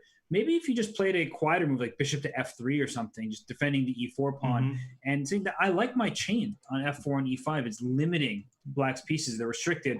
And so, of course, black is better pretty much no matter what. But the game continuation, when things opened up, the extra material has clearly told the tale. Yeah, I think it's one of those cases where you develop, king f8. That's an interesting choice. The power of the bishops on h7 and c7. Yeah, but I'm not sure. But now I guess I don't like king f8. That gives white more chances because that pawn on h6 is now. I totally forgot about that pawn. It's not the pawn that's important. It's the king's safety. But John's got to be careful here. King g7 maybe, but then I take and go queen d7 check. I'm sure it's still winning in any case, but no need to allow that. The time, king g7, there might be knight f4, right? Like you're just putting your king in a place where the knight comes in and knight f7. What a combo. That's a good one. John. But knight f4? Okay. Alina tightening the screws here. Bishop comes out to c4. Monka S. This is starting to look scary, actually. Bishop c4, that's a pin on the knight. And that your king is feeling uncomfortable. 20 seconds left for each player. So we're getting knight h5 in the mix. Yeah, knight h5 looks really good. Okay, queen d8 trying to offer the trade. Queen f2 immediately. Watch out for discoveries. The bishop f7. So here, John playing really well here. He's defending against every threat. Queen e3. Queen e3 to go knight e4 and take over the e file. King h1. Oh, yeah. John bringing all of the reserves in. Whoa. Okay, so you have to trade queens, and that's c7, bishop, the rook, and f8, rook c8, and then there's no follow-up. That's the problem. Is it's only an exchange, though. It's you can just play this position. I mean, look at all the, there's a lot of latent tactical energy here. I would play. Oh my gosh, that looks like a scary. I don't like them at all. Take on c5, and then b6. So don't play bishop. B6. B6. Okay, B6, but John goes here. How do you defend? You probably. Oh, you don't. All right. Oh man, what a move by John. John. Man. Now it's a 1-point match, and John gets the white pieces. That is a game. big win by John. I feel like we're subconsciously repeating all of the words 3 times. Bishop f4. So we have the same sort of Kramnik anti-Catalan line. At least what I call it, because Kramnik was the king of the Catalan. He wrote a book about his Catalan games, and by playing b5, you stop white from playing c4. And so you get a different dynamic altogether where white doesn't get the same activity, maybe at the cost of a pawn. Instead, you're just now playing a more solid approach. Yeah, I mean, I'm trying to remember. So Alina won the first time. This happened with that pass pawn on c3. And like you said, the dynamic of the position is different. I'm not in love with the way John has handled this. I feel like Alina's more than solved all her opening problems. I think she's the one contending for an edge here. Although maybe I'm misreading and misevaluating this position. I like Black's position as well. I think that white, of course, is fine, but it's not about this current position. I'm sure that's what you're talking about. You're not saying, oh, Black is better right at this moment, but the question is, what is actually White's plan? So she took on c5 with the queen. That's interesting. Why you have the queen, not the bishop? She didn't want some kind of knight b3 with tempo and bishop e3? Yeah, I suppose so, and she wants more flexibility in terms of where to put the queen. a4 by John, so if a6... That a5 square is one thing that Alina's got to watch out for. The idea of going knight b3 and then maybe knight a5 at some point. Those positional problems can creep up on you. b4 by Alina, interesting. c4, there we go. Bishop on g2. But this actually doesn't have a huge threat because d5 is so well defended by Black's pieces. And actually, sometimes opening up the d file is really bad for White when you get a quick rook to d8, and there it is. And if you take on d5, my knight gets to d5, your bishop on f4 is under attack. There might be a problem down the d file. So I actually don't like this kind of a4, b4 situation for White. I think there's some weak squares that you have trouble protecting. Yes, but one thing to be cautious about for Black, there's some bishop c7 idea. So cd5, knight d5, I guess you covered it just in time. But I was, more in the future. But the problem now is there might be no future at all because the tension might be released at some point, either through d4 or rook ac8. And Black's got all the bases very safely covered here. And d4 would be bad, I think, because of c5. Oh, right. So, yeah, I agree. Rook c8. I'll show the analysis board really quickly, but I'm with you. D4 is a move. If you can clog the c5 square yourself, then d4 would be good. But d4, c5, and the problem is the queen is overloaded protecting the bishop and trying to stop the pawn. So after queen moves, bishop b7, or actually c6 right away, the pawn just can't be stopped. And then it goes to c7 and everything falls. Yep. And now John trying to maintain the tension. I am with you on the fact that this a4, b4, that creates some weaknesses for White that could potentially make their presence felt. Now, the question is who is going to benefit from all of this tension? Just visually, it does look good for Black, but just like it's hard for White to find a plan, it's kind of this game of cat and mouse. Who flinches first? You want to play knight over to c5 in one move, like drop the knight in c5. That's just the square that your knight belongs on, but you, of course, can't do that with the knight being pinned to the bishop on e7. So that's a bit frustrating. She plays h6, inviting the exchange on f6. And the bishop is strong. Just take with the pawn. In these Catalan positions, what I actually eventually found out, it sometimes looks very good with that bishop, but I had some games where that knight has a lot of access to these squares on c5 and b5, so it's not as maybe one-sided as it might seem. Not as innocuous as it might seem, I should say.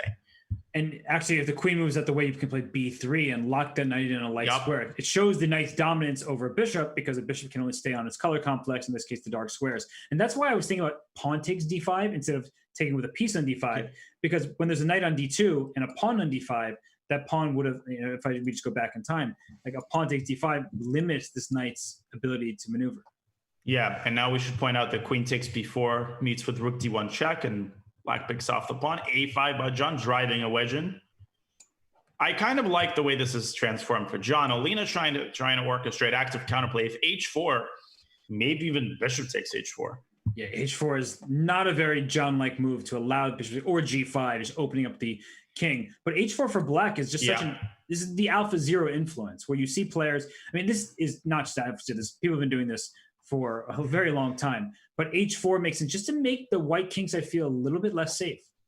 Yep. And John preparing queen takes b4. That has become a threat, which Alina has to deal with. She could deal with that in a variety of ways, bishop b7. But, you know, I feel like in her eyes, she's got this small initiative. Okay, bishop b7 played. John is also tied down to that a5 pawn. So that pawn is annoying for black, but it also ties white down. We see a lot of these things that are kind of two-sided. And the question is, who is going to solve the concrete problems of their position? John also lower on time here quite significantly.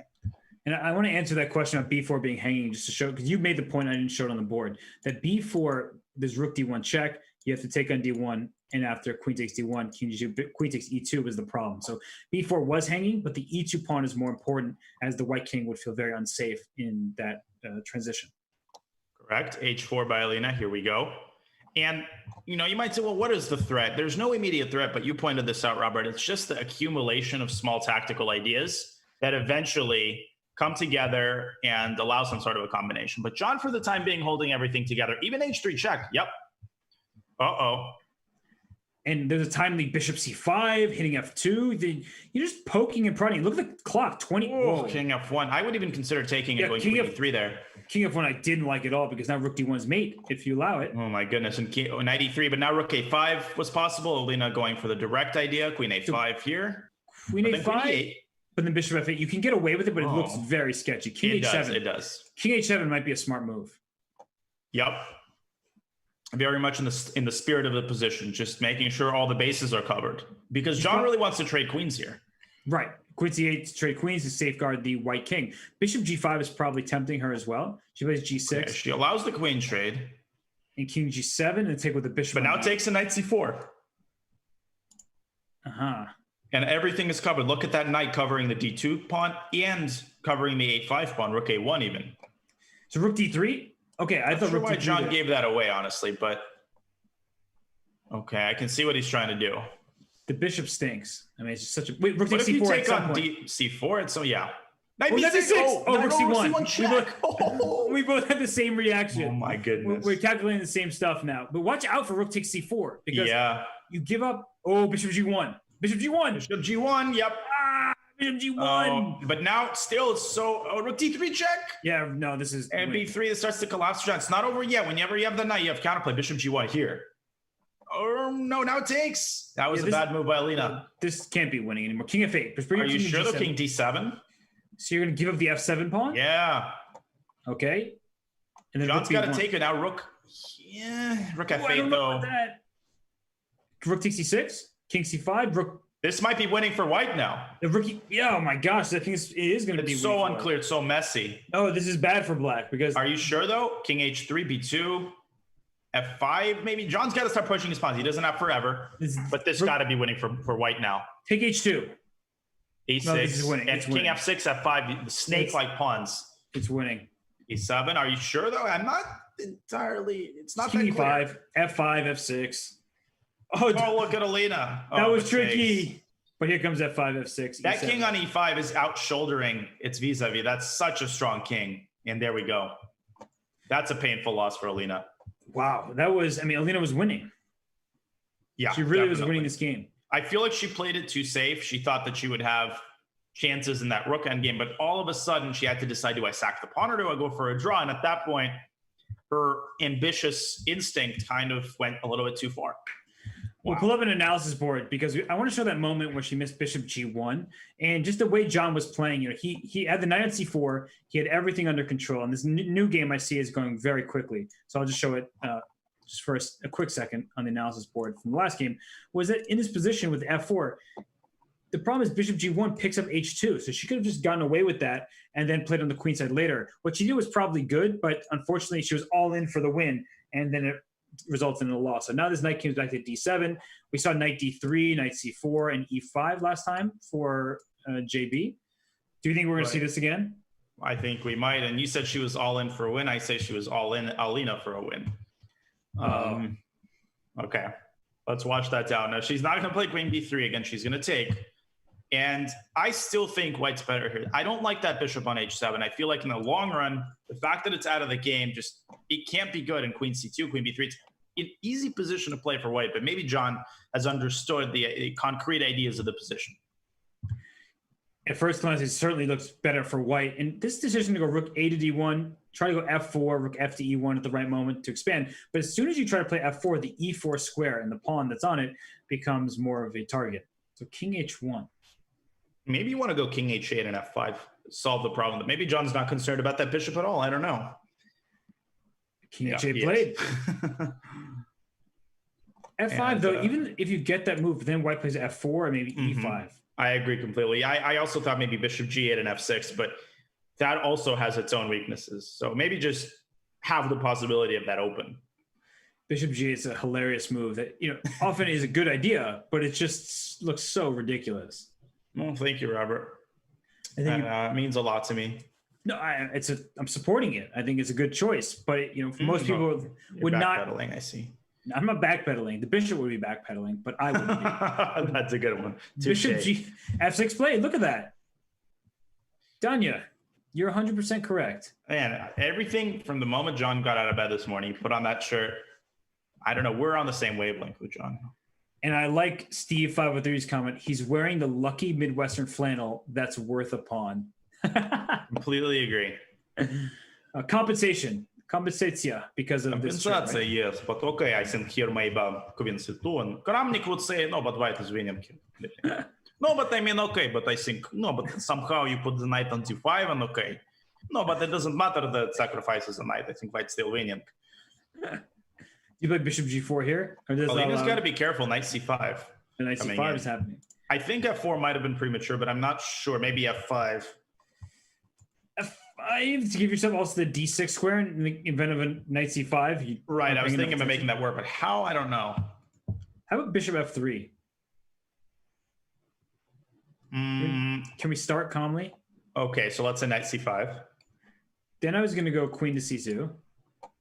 Well, I think. And only after you commit a rook to e8, then I was going to play f5. I like it a lot. But then concretely, knight c5, queen c2, rook f8. If you play f5, can you just take on c3 and take on e4 as well? Here or after? Bishop takes c3. She goes queen c4. I was a little concerned about this move because of the possibility of bishop g8, but that's innocuous. Queen e2. How about bishop takes c3? Okay, bc. Then knight takes c4. No, but white is winning. I mean, no, but Robert, I mean, you don't know what you're talking about. No, clearly white is winning.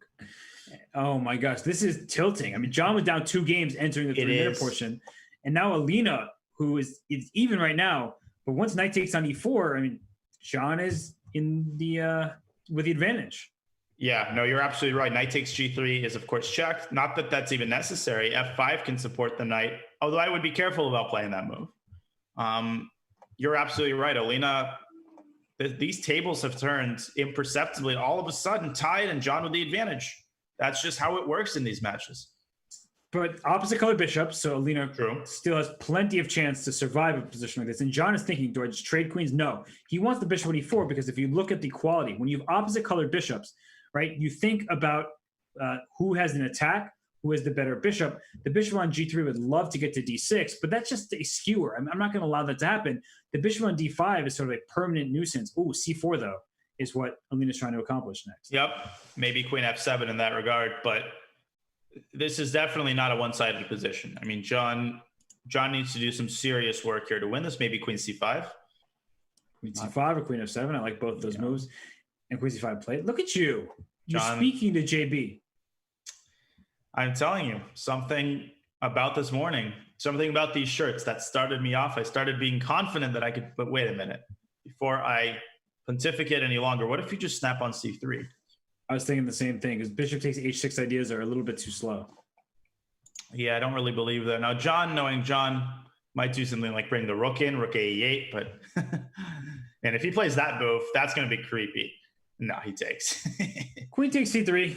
He decided to be greedy and smart. And where's white's even hope? Queen g6, okay. Your intentions are very clear, so bishop f7 can kick the queen out. You could play, yeah, bishop f7. You could also try to be cute, but you don't want to be too cute. I thought something like queen c2. I knew you were going to say that. And if rook d2, queen c4, but John being John. Prudent, fast. He's got 30 seconds. Got to keep an eye on the clock. And he's probably looking at and worried a bit about rook to d7, so he plays rook to d8. Mm-hmm. And where is White's counterplay going to come from? H3 play just to... we had the same reaction. A little scary, yeah. Takes in rook d1 even. That seems not wise to give the d file. Queen takes a4, third pawn, but rook d7. It's about the activity here. And look at the time, John. Less than 20 seconds. Oh, wait. I'm looking already. Like, is there bishop takes h6, queen h4 queen kind h4, of stuff? Queen h4, queen b1, and queen f5. That's the problem. Also, king h2 for Alina. Maybe just first. I know it's a hard move to play, but just get rid of the checks. Then play queen h4. Still not over. Queen f5. There's rook b7. But you got to move this queen b1 final. Play king h2. Take on f5. So play rook takes b7. And John can just chill a little bit. Queen g6. King g8. I think she missed queen b1 because the amount of time she's spending right now indicates that she wasn't ready for this response. Absolutely. And rook b7, that's an important decision. Bishop, king g8. Queen g3, watch out for h6, and bishop d6, right? Bishop d6. Bishop d6. Oh, my goodness. Oh, they missed it. G5. G5. Oh, man. Queen h5. Swing. Oh, then take queen h5 check. No, queen f4 check. Oh, we're literally just going through the same thing. Oh, my gosh. Oh, man, what a chance. Was that just like good? Did John have any resources there? We're going to have to bring that up really quickly. We do. Sport time. We'll keep an eye on the live game. But just to show that one more time, that was a hectic finish. And after queen g3, king 7, bishop b6, hits the rook can't move, you lose the bishop. In fact, White was winning in a position like that. That just is a missed opportunity for Alina in a time scramble. So back to the live board, Danya. John knows it too. Sorry. This is called the gossip variation. I didn't even know that. It is? And look on the chess.com thing. Yeah, gossip variation. That's not real. I feel like they just made that up. I did too. Well, I feel like they followed a rumor that was what it was called, but it was a false rumor. Get it? Rumor has it, So gossip. I know I got it. I just okay, thank you. I didn't want to make gossip girl jokes. I decided to change the subject. And knight d7. So there's a lot of tension on e4 and e5 here. I mean, Danya, now JB is a point ahead in the match. So advantage JB? Yes. I mean, that's especially tilting. I mean, Alina with that bishop d6 chance, I think she, in her mind, though, she gave up a little bit, which is not something she does. I don't mean she actually gave up, but I think she herself didn't believe that John would let that out of the cage. Now John up by 1 point. Yeah, I mean, Alina's got to just, she's not playing badly. She's not doing anything globally wrong. She's just got to play a little bit faster with a little bit more confidence here. And, the match can swing again. And she's moving forward in the center here with her d5 and e5 and playing pawns. fast. Mm-hmm. Playing very quickly. She can just play c6 to defend that pawn on d5. Can consider playing e4. She plays queen e7. I'm a little concerned about this pawn on d5, but maybe there's no way to move the knight, because where's the knight on d3 going to go, to e1 or c1? Doesn't look like a good move. John with the Alpha Zero A4. I feel like that's the move we default to. It used to be King H1. Now it's A4, A5. When we don't know what to do, we just play A4, H4. So A5, does he really want to play A6, or that doesn't really seem to do much?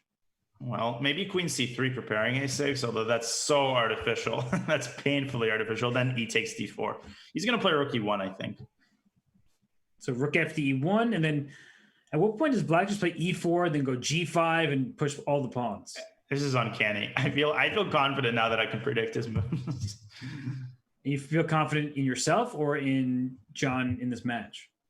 Well, knowing my own quality of play, I'm not confident in John's abilities. I don't think it's a great thing that I'm predicting some of his moves. But I like Rook E1 because, okay, C3, very solid. I like Black's position. Oh, yeah, definitely. Right? What do you do?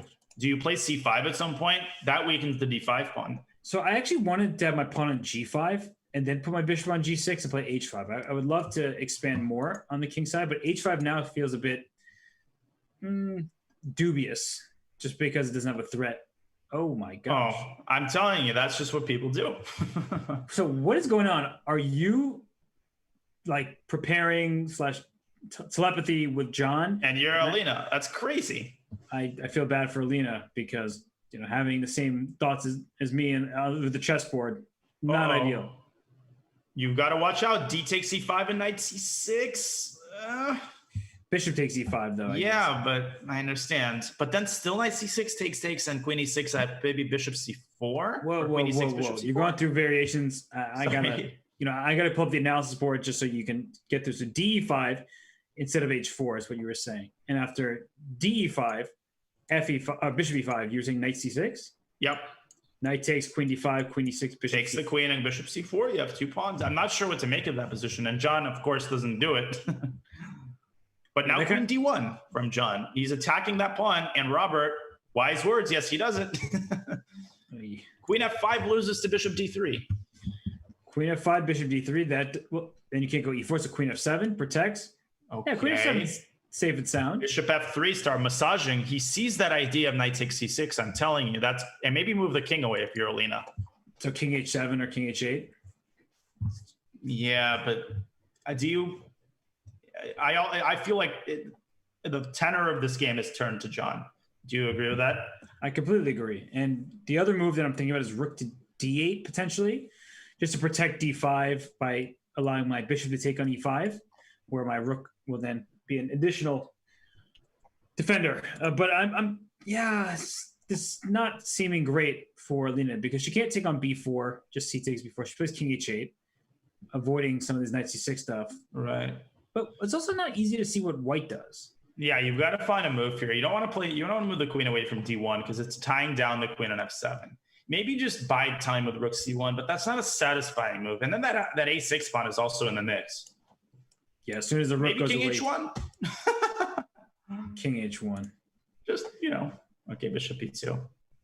And there's rook D8. So that's a sensible move. Bishop E2, by the way, protecting A6. Even though the A6 pawn is defended, doesn't look like it can be attacked, just so you can free your rook away from C1. All right, now you can. Rook E8 maybe, just or knight D7, yeah.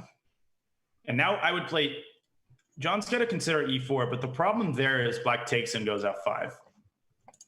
What if they repeat moves, knight B8, knight D3? Knight B8, knight D3, that would be hilarious. Don't think it's happening, but that would be a really funny repetition. Okay, John's got to watch his clock too, because this time it's a very hard position to actually E4. play. E4! Oh, gosh. E4 bishop G3, that would have been very strong. Move his queen away. John's got to move his queen back. E4 again. E4. Oh, my goodness. Now it's even stronger. Yeah, you're winning a pawn on G3. Okay, but are you? There's H5. Ah, you sneaky man. I would even play maybe F5, knight F6, or just, okay. Yep, so the knight's coming in, but rook F1 here. I don't like queen F2. That's okay, but John planning that queen there, and now he's preparing C4. So where can Alina make progress? C3 now. C5. Play C5. Yeah, she had to play C5. Now John gets a chance. Take and play C5. Okay, but then knight comes out to D5 maybe. Knight F6. She's playing a little too safely. That's a good move, queen E5. Weaponizing the queen. And the rook on C8 needs the defense of the queen. And queen D7, there's already CD, and black's center starts to crumble.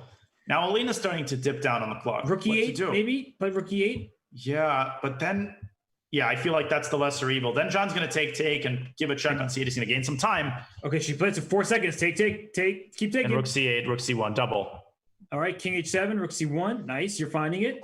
Knight G4. Watch out for G3. Great move. Alina, G5. I was thinking of G5 too. Just push that pawn, open up the king. Now John's got this plan. He's going to bring his king to E2, and he's going to play rook C7. Alina's got no time. She's got to do something. Knight G4. Then we might see a weird repetition.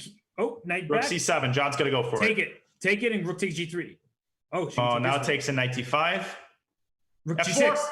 Oh, F4 is nasty. F4 is nasty. Oh, Alina's she's playing too passive with that pawn. Look at that pawn on A6. That pawn's becoming a queen.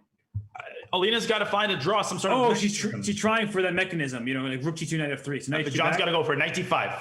Okay, rook G2. King D1 and A7, and that square on A2 is defended. So go rook G1 right now. Yes, and rook C1. Yes, rook G1, you have to. Only move. Alina's got to move. Rook G1, still. Okay, rook A1, but king B2. Knight D5, knight B6, another idea that wins the game. And F4.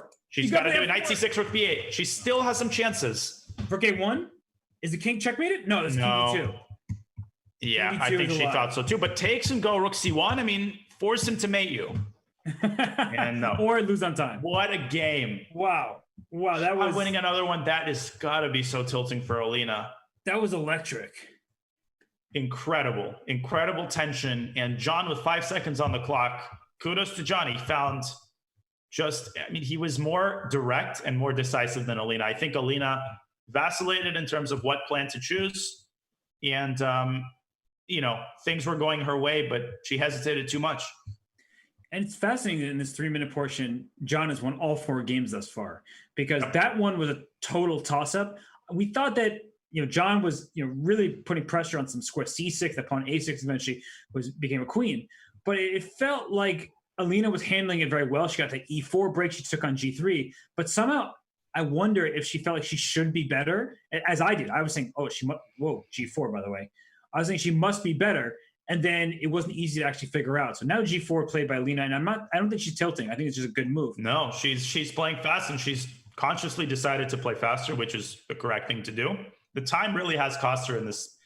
John has been handling those acute time scrambles a little bit better than Alina. John has played incredibly well in acute time pressure, which impresses me always. But this is amazing for Alina now. I like it for sure. The bishop on c4 doesn't have a counterpart, so opening up some of these light squares. King g2, rook h1 comes to mind. But at some point, maybe there's some bishop takes c3 going to the e4 square for JB.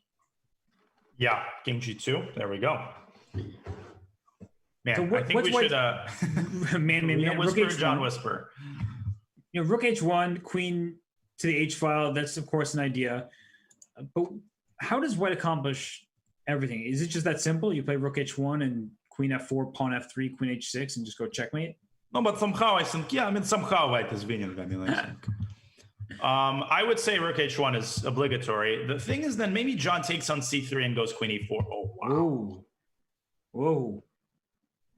Weren't expecting that, were you? That's interesting because he's trying to turn it back on white.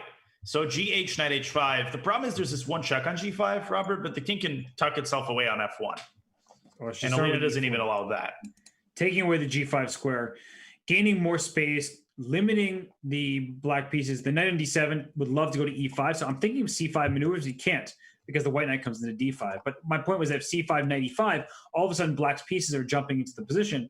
But as mentioned, c5 just gives up the d5 square. So in lieu of that, king g7, rook h8 feels a bit slow.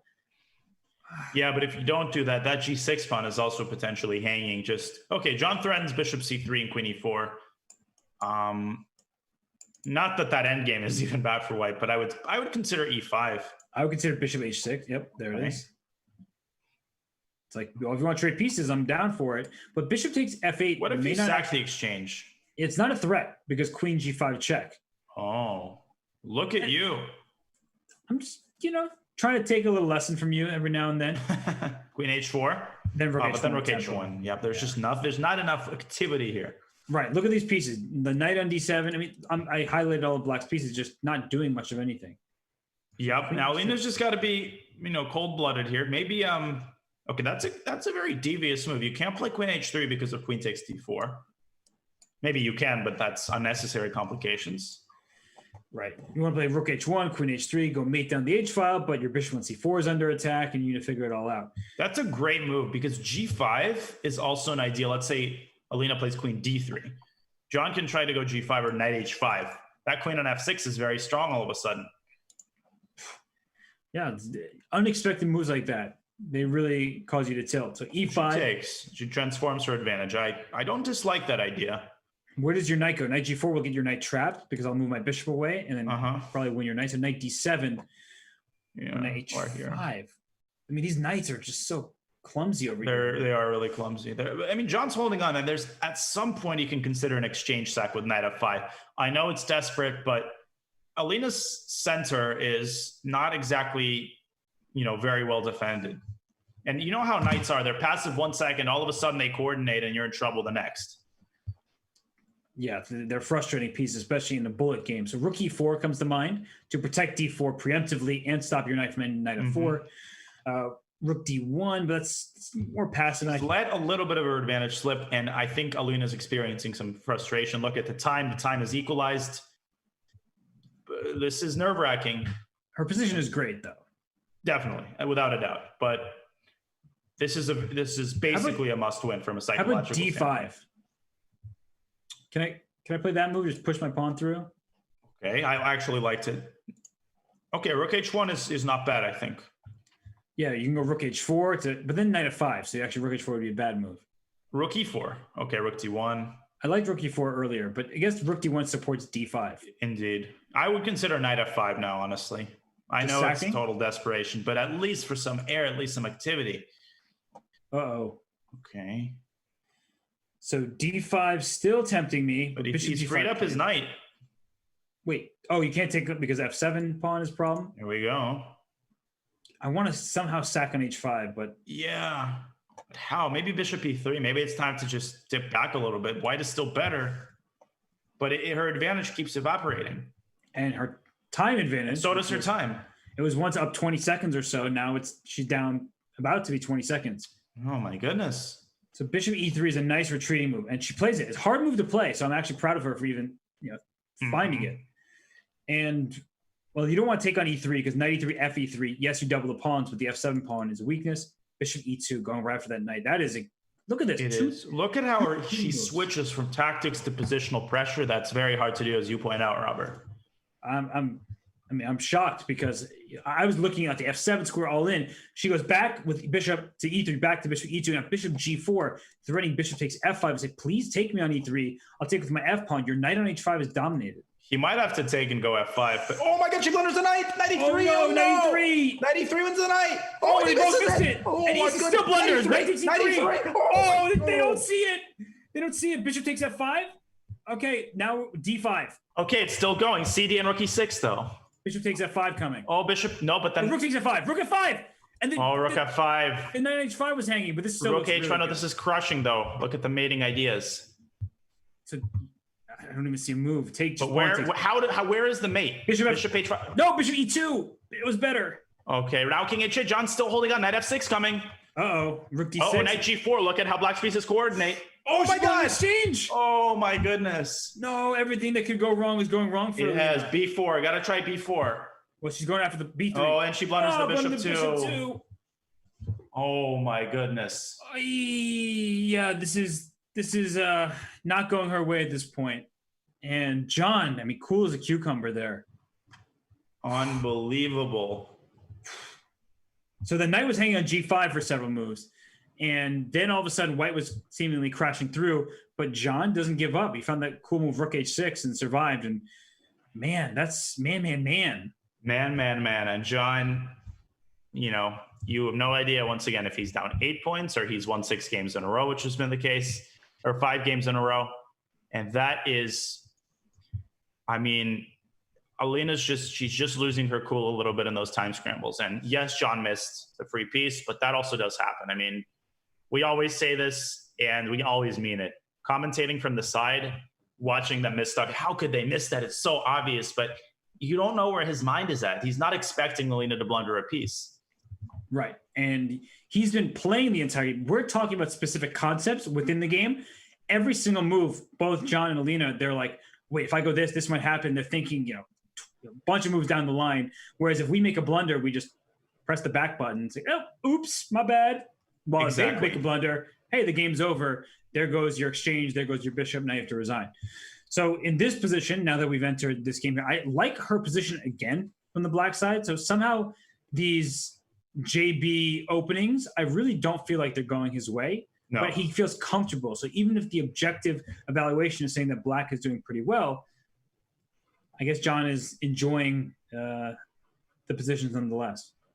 Yeah, and he's playing this kind of bunker style chess where Alina's got the space advantage, and he's also playing a psychological game. When you keep botching good positions, it's almost like you don't want to get a good position because you get a good position. Here we go again. I'm going to find a way to botch this. I do that all the time. Even when I'm streaming, I always say that. Keep getting good positions, keep botching it. You start playing psychological tricks on yourself. And another thing to point out in the previous game, knight takes e3 was always a bad move So maybe John kind of just forgot that it exists. He assumed that it would always be a bad move. And that sometimes is the reason you miss easy chances, because it's a move that previously was really bad. That's right. So, and here again, it looks like John's recovered from some opening problems. Maybe not. Do you want to capture any HUD? Bishop e5, and then f takes the end. So the bishop on h5 is just in a weird spot, but probably in a good one. Queen d6 at the right moment will be a problem for black to deal with, just because the bishop and the pawn are under attack. Maybe just rook a to d1 to start with. Okay, queen e6 first. And now, oh, what a trick, queen e5. There's rook f1 check, of course. That's awesome. But it's a move you could easily, my opponent blundered. Nope. No, she didn't. And you also have to worry about bishop g4, like these bishop discoveries. So for JB, it's not a fun move to face. And he plays bishop e2. Wait. Was there some discovery, is what you're saying? That's what I was looking for, but I guess you just drop the queen back.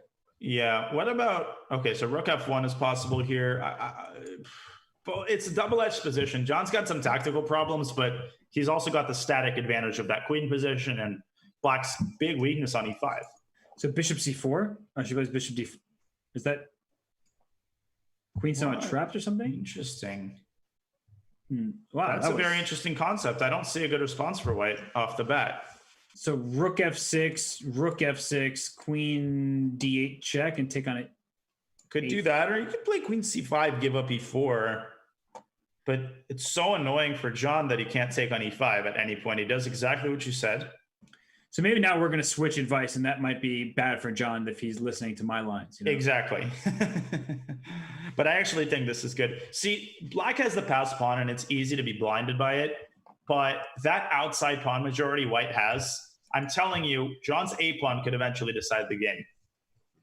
Yeah, b4, c4, b5, a5, all this stuff, push the pawn down the board. And especially in endgames, if you can envision, and I know this isn't always easy, envision the queen's off the board, and then you start thinking the king will become an active piece. But if I have an outside passed pawn, the black king will have to run all the way to the queen side.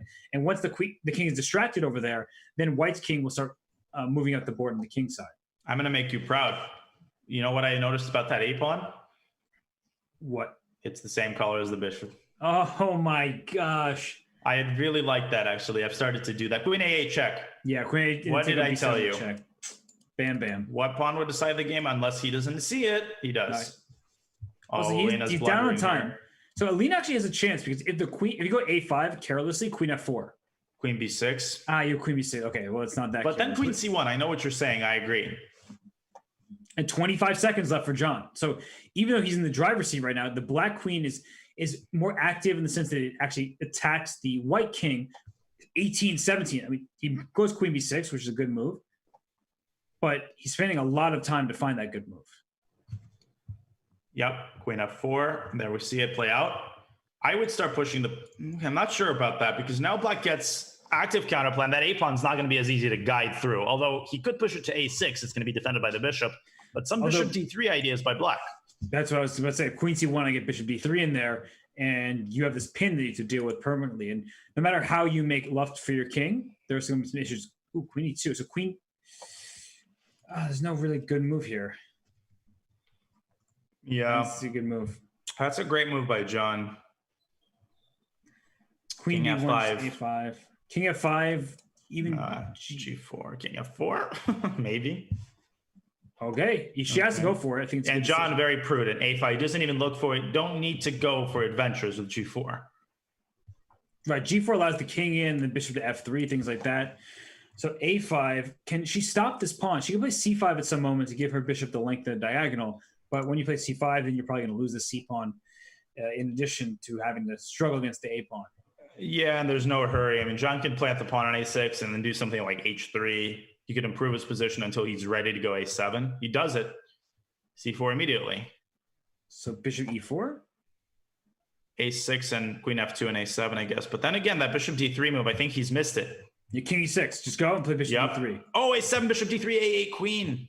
Oh, that's nasty. But John going here first, I guess that makes sense as well.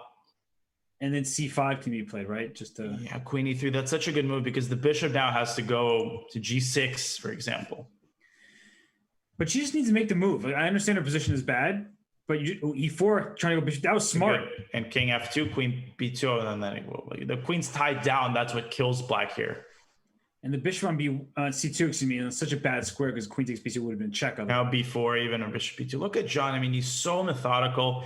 He never rushes. He's so hard to bring down. He doesn't blunder that often.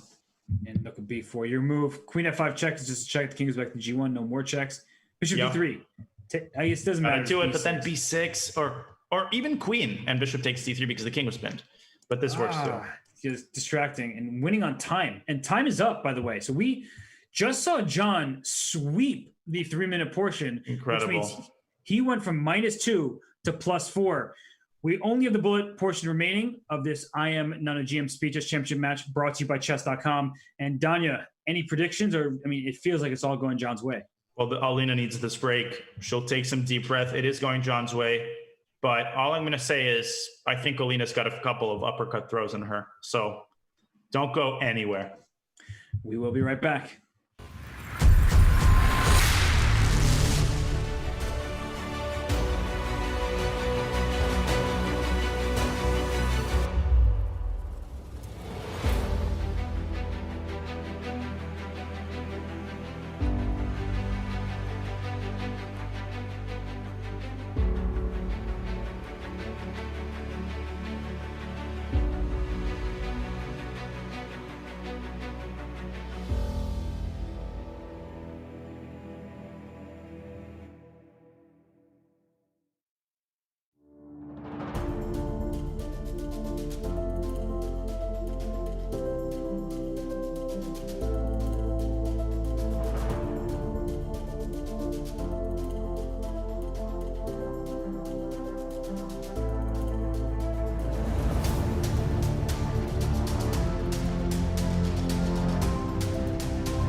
And as we return, we see that JB has not been a part of any close matches thus far, this one being his closest. And Alina, on the other hand, she had 2 close matches in the first 2 rounds, and then the semis, she ended up dominating. So, Danya, JB's up 4 points, which is a huge lead. He just swept the 3-minute portion.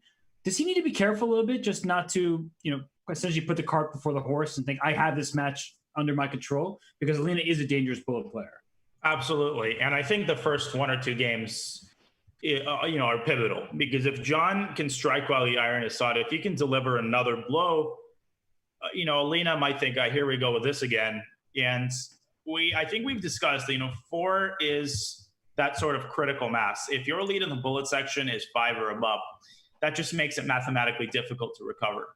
But let's say Alina wins the first 2, all of a sudden it's a 2-point game and there's 15 minutes left.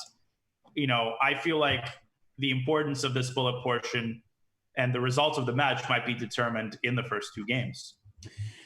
Yeah, and Danny Wrench came 4 games down and stormed back against Teddy Coleman and eventually lost in the tiebreak, 4-game mini match. But it's possible. We've seen it happen. And Alina, when she played Eric Rosen, she was tied and then won by 5 because of her bullet skills. So let's get these games on, let's get them underway, because the final section, we're still excited here. JB, he's got a 4-game cushion, but can't get complacent, because that's the way you lose a match that you really shouldn't at this point. Exactly. And here we go. Alina with the white pieces here. Alina's got to be confident. She played well in the 5-minute portion. She's got to get out of her head. John played an incredible 3-minute portion, but that doesn't mean, Alina has to keep losing. We know how these matches go. The fortunes can change with one well-played game. And when you have a husband who is one of the strongest chess players on the planet, maybe you could just go to the next room and get a little advice during the break. Oh, maybe not. Oh, Rook H2. No, but Rook H2 was hanging. Yeah, that's a known little trap. Like, it looks like you're winning some pawns, but in the meantime, you're losing your old queen set. What I was going to say, Danya, and I know I got to change the subject really quickly, is that during the breaks, you can go say, hey, Roddick, what should I do? Is there any kind of dangerous opening that I can play specifically for bullet? And it's pretty good advice to get. And so Rook F2, she's up a piece. Now, Knight F1. She's taking radical. Rook H1 there and Queen F2 was interesting. She's taking radical measures. Don't do it, Danya. Please don't do it. Rook H1 was a beautiful move, though. And Queen F2. I feel like now Alina's got all the bases covered. She can just continue her development. Bishop D2, Rook E1, Queen E3, Queen G5. But now John can take C4 and he's going to have 3 pawns. I don't like Queen B3. I don't like this, because now he can take and go Knight T5. Still, takes in Bishop G5. Yeah, Bishop G5, yeah. That's a big one. And she's got to convert this, but John's got a lot of pawns. How many is that? 4 pawns? 4. I mean, it's not over, but it's, of course, completely winning for Rook, double rooks, Rook E4. Knight E3 coming, just trade some pieces, go after the open lines. That was not good by John. John missed a lot of stuff there. He had a lot of chances. And this is the exact thing that Alina needs. She was the one who was blundering quite a bit in the previous time control. Yeah, now Rook E4, I guess, was good. King G3 almost traps the rook. Leave G5. Oh, and almost Rook F5 would have blundered to Bishop H3. Now nice. The rook is cornered. It's still not over, but whenever you have that many passers, now D4, if John can get D4 in, let me tell you, Robert, this is not easy at all. No, it's not. Because you can't move your rook off the D file, otherwise D4 happens. And you probably just have to let it happen, but ooh. It's almost Zugzwang for John, but D4. King D2, King D2. No, she's going to Rook A7. Rook A7. Okay, Rook A7, I agree. And C3, do not take it. Don't take it. There we go. King C1. It's the last little finesse you needed, because you're winning F7, you're winning G7, Rook B7 check with the bishop attacking. What a game. Alina Rook keeping B7. her composure, striking back. Bishop. Neat. Oh, takes. Yeah. Okay. Rook takes G. Okay, Bishop D5 now, probably. Yeah, she's got this. Yeah. John can try C2, but it's there's not enough. Good resilience by John for sure, and of course he needs to bleed the clock. And look how much time she has, by the way. Yeah, crazy. 40 seconds. Rook B7. Oh, wait, She's then got D2. plenty of time. So you have to be careful not to blood D2 followed by C takes B2. I mean, it was still fine because of Bishop E4, but Monka S. Okay, no. takes. Rook takes G6, and it's not there's so still clear. a chance. Yeah, King Knight C3. King C3, then Knight D4 comes. But now King D2. Yeah, King D2, and that's still King C4. Amazing. Then Rook G8, right? Yeah, but the problem is that's going to take a while. Don't blunder a fork. 2 seconds. King E3, D2. You can't take on D2, but you can just go F5. Yeah, very nice. And now move Still can't take on D2. And now F6. Okay. Still, oh yeah, finally can take on D2. Yeah, now at long last, just take the pawn. She's 20 seconds left. She plays F7. And 97 you take. Oh, look at that. Oh, that's such a good tricky move. Rook D8. Go rook D8 and then queen. Take the rook and play. John's got to play this out. You're right. You're right. Don't resign here because there's always possibility of a fork. And knight C5 check. Knight back to E6. Okay, now queen B6. Queen B6. Pick off the knight, Alina. Okay, there we go. Still don't resign. You might as well waste. Play. Yeah, waste another 20 seconds. And that's something that people don't realize. This isn't dirty or bad practice. It's a match. There's a limited time in this match, and John graciously resigns here, but that bled some clock. That really did. He probably bled another like 40 seconds at that point. And right now, John's the white pieces. But Alina has had some really large time advantages in the longer time controls in the early stages of the game. So she has tended to be pretty well prepared. John similarly has gotten to positions that he feels comfortable in. But Alina in that Blitz game, that bullet game, she had 40 seconds. He's like 8 seconds. What was that? That was crazy. Very confident. And Alina covering all the bases. Well, John's got Alina's still playing fast. I think in Alina's mind, she's going all in. She's saying, I'm going to play fast. I'm going to try to win these games fast. I'm down by 4 points already. Now that 4-point lead has shifted to 3, I'm telling you, John is probably feeling a little bit nervous. That queen on F5, by the way, G6 is a huge threat. Oh my goodness. Wait, G6 is trapping the queen. And H5. Now G6 and knight D2. G6? Knight D2 of queen F3. He's missed it. Queen F4. Oh my gosh. Maybe, but no. F6, G6. King G7. What a calm move. What a calm move. Just go ahead F6 Queen G4. John's got to give that pawn up. Yep. Bishop takes E5. Just win that pawn. Alina's, that dominant positional dominance F5. too. F5. Oh my gosh. Queen F3, knight D2 is coming. Yeah, Queen D1. Okay, John finding the best way to keep going. And she's going to play F4? No, knight D6, keeping that. She has more space. She doesn't want to make a trade. Yep, good move. I don't know and about F3, F4. so you have to take, right? Because F3 would come otherwise. But now the E file gives white some chances. So rook F7. Rook E6. Then rook at knight E2. Yeah, C4. Just trade that queen off. John wants to put a knight on D4. Not sure. Oh, knight E4. In knight E4, you have to. Then F3. F3, yeah. The knight. And knight E6 comes in. Knight G or C5. C3. Oh, queen takes C5. Queen D6, right? So yes. Oh no. There's a pin there. Oh, there's a pin. But now B4. Alina's blundered and knight E6 check. Knight E6, no matter what. Oh my goodness, Alina playing a little bit too fast there. So there's nothing. There's nothing here. B3 doesn't even help. White just ignores. Goes knight E6 check. Yep. Unbelievable resilience by John. So do you just resign here, or do you try to hold? You play. No, it's not lost enough. I would play.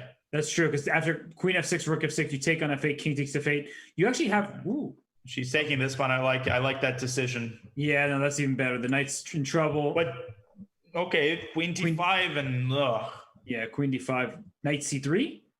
Okay, queen D8 and knight F8. By the way, is interesting, but I wouldn't go for that. Oh, that's filthy by John. But wait, but now the queen needs to move, and it can't stay with the pin. And rook takes E1. Rook takes That's E1. a very prudent move, though, because queen C3, and John's going to bleed another. He should never lose this game, even if he draws after 3 more minutes. That's not something Alina can afford. She can't lose this game. She has to pull out a draw here. And it's going to be very difficult because she's down a pawn, and the king queen is H8. weak. Okay. So rook E8 was possible there, actually. Queen F4, rook E8, because the queen is tied to the C7 rook. Nice. Man, tactically sharp. Man. H4, and look at John just crunching through Black's defenses here, chiseling his way into Black's king. Oh, I like that move, though. I do. Queen H7, potentially. G4 is what I would consider here. Queen D6, okay. H5 doesn't work, so Alina not opening the gates. That's not a bad idea. That's a great idea. Just keeping get the queens off and go to an endgame. It just worries me that the time keeps ticking, although this should be holdable for Black. If Alina just pegs her rook to the A4 pawn, I don't see a way to make progress. Well, king G4 now. Uh-oh. No, then G2 hangs. Of course.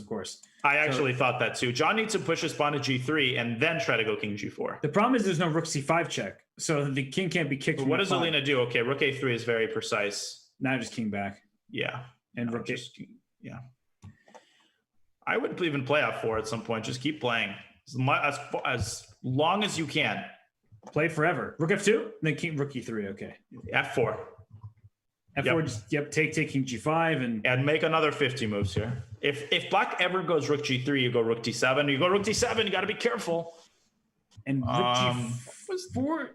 Yeah, king gets back in time, doesn't? Oh, look at John. Very tricky. This is not easy. King f6. Okay. King e7. Rook.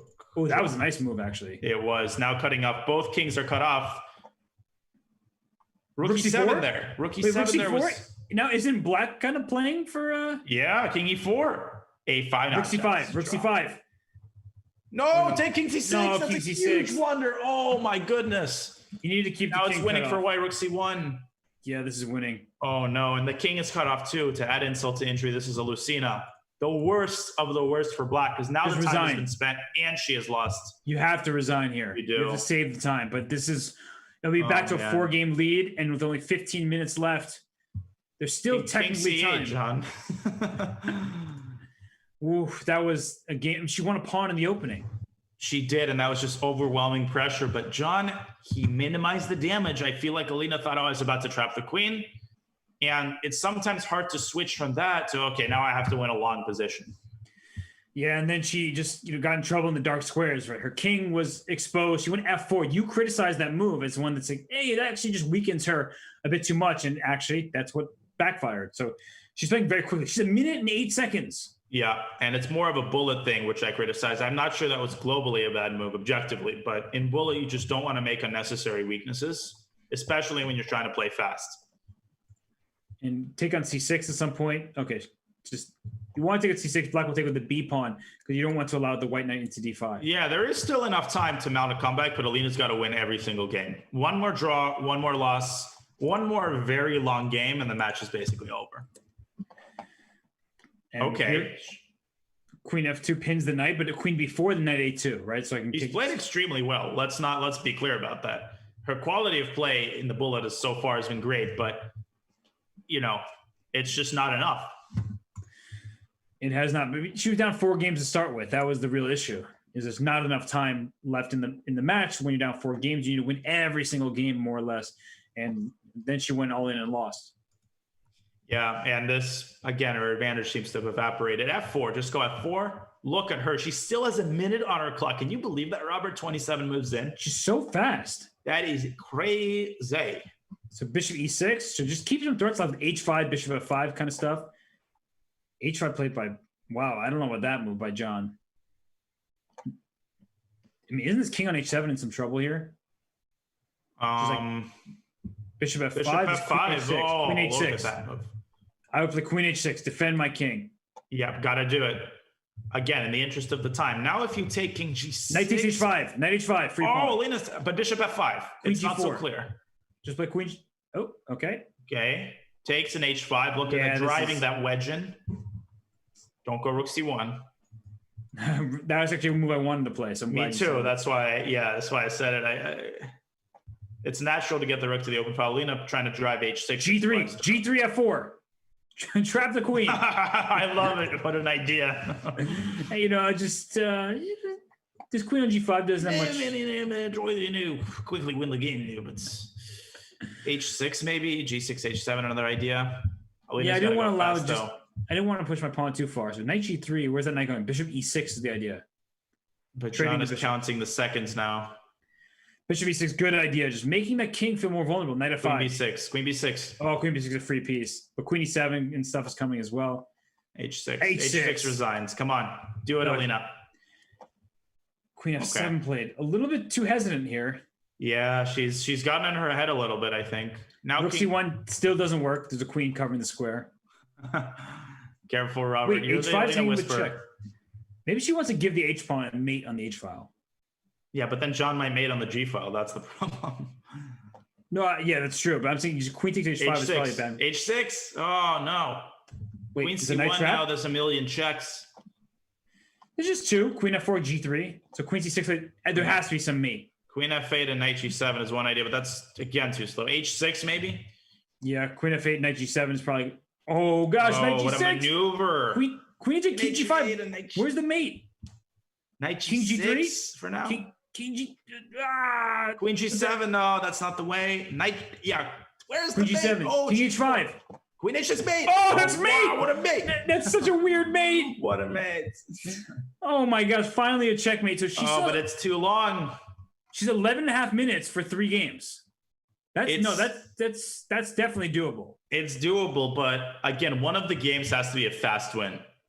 One of these games has to be a fast win. And we're first of all assuming she's going to win 3 games in a row against John, which I don't think John has lost 3 games in a row in his career. He's the guy too is solid. one of the hardest players to make a comeback against because he just never beats himself.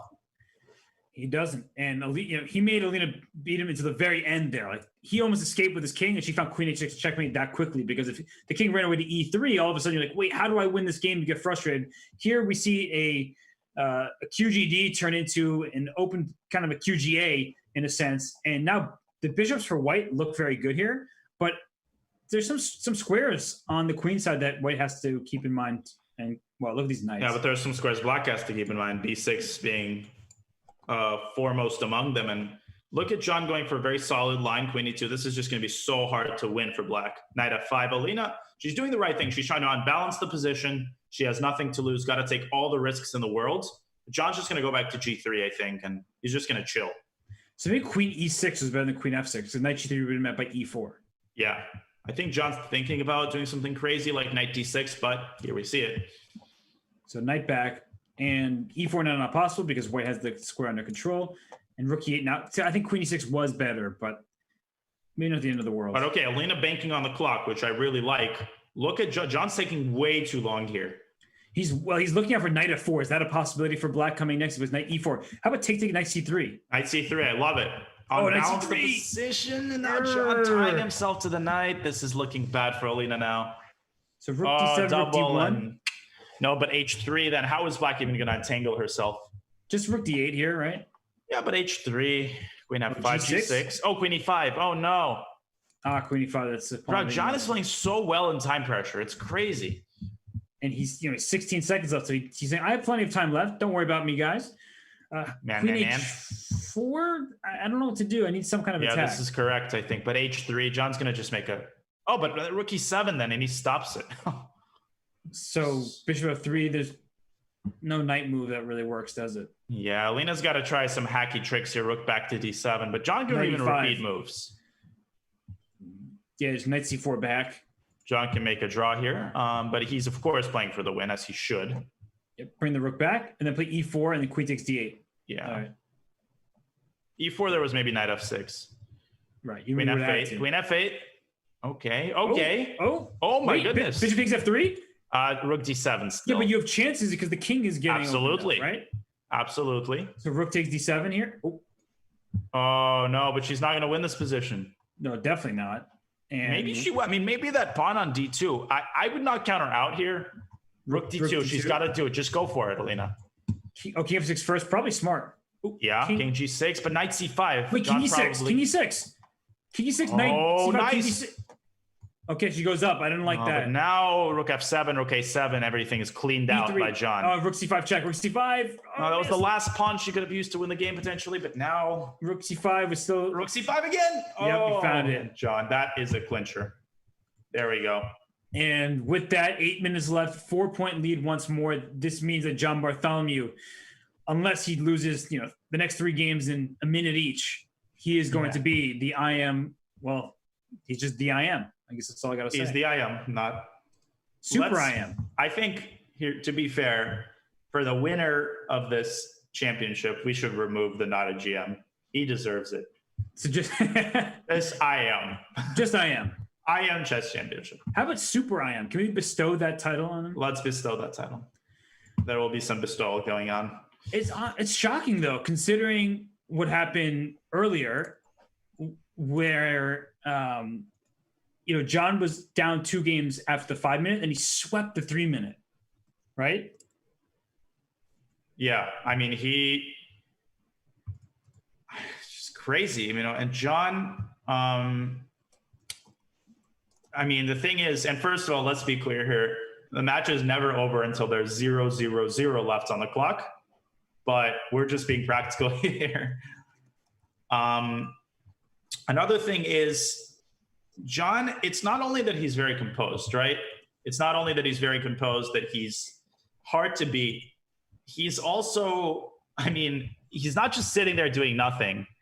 I want to be clear that he's incredibly tactically sharp too, and he always plays for a win. So he's got that combination of qualities that not only makes you a strong player, it makes you an incredibly strong match player. And he's shown all of those qualities here. Yeah, and where you see this bishop on f2 now, where this knight takes h6 here. Is that something? Just take that pawn because the knight on f6 is under attack. Okay, that looked like a missed shot, right? Yeah, but now again, John with 20 seconds, and he's shown time and time again. How about bishop c7 and a3? Another queen trap. Oh my God, you're. But the queen back on c3. This is very dangerous because now it is. Okay. Bishop takes h6. Like, just loosen up the king side. Just, it doesn't work, but just try it. Maybe rook d7 here. Hope that you take me. So rook d7. That is filthy, Mr. Wait, then bishop c7 next. Maybe I want to trap the queen anyway. Yeah, but then the queen has the a7 square. Lena's got to find something fast. She's got to win this game within 10 seconds here. Yeah, rook d7. Play rook d7. Okay, queen d2 going bishop h6. She wants bishop h6, but that's not even a threat because the bishop comes back to f8, I think. Right. So knight takes g7 doesn't work either. She's going for it. She thinks it's, John. Oh, look at that move. I mean, he is just outdoing himself game after game here. Rook f1. Oh, bishop d4. What a nice move. Wait, sac on h7. Queen h7. It's a threat. And John sees that too. He sees everything. Oh, he sees as I say in my streams when I'm tilted, which is basically every stream. Queen d7. Queen d7. Oh, that would have been a sick. Because queen d7 would have kept the. Got to make it happen somehow. Now she's winning a lot of pawns here.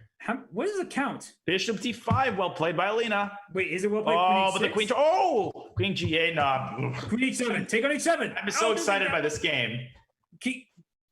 Still good for Alina. The queen g5.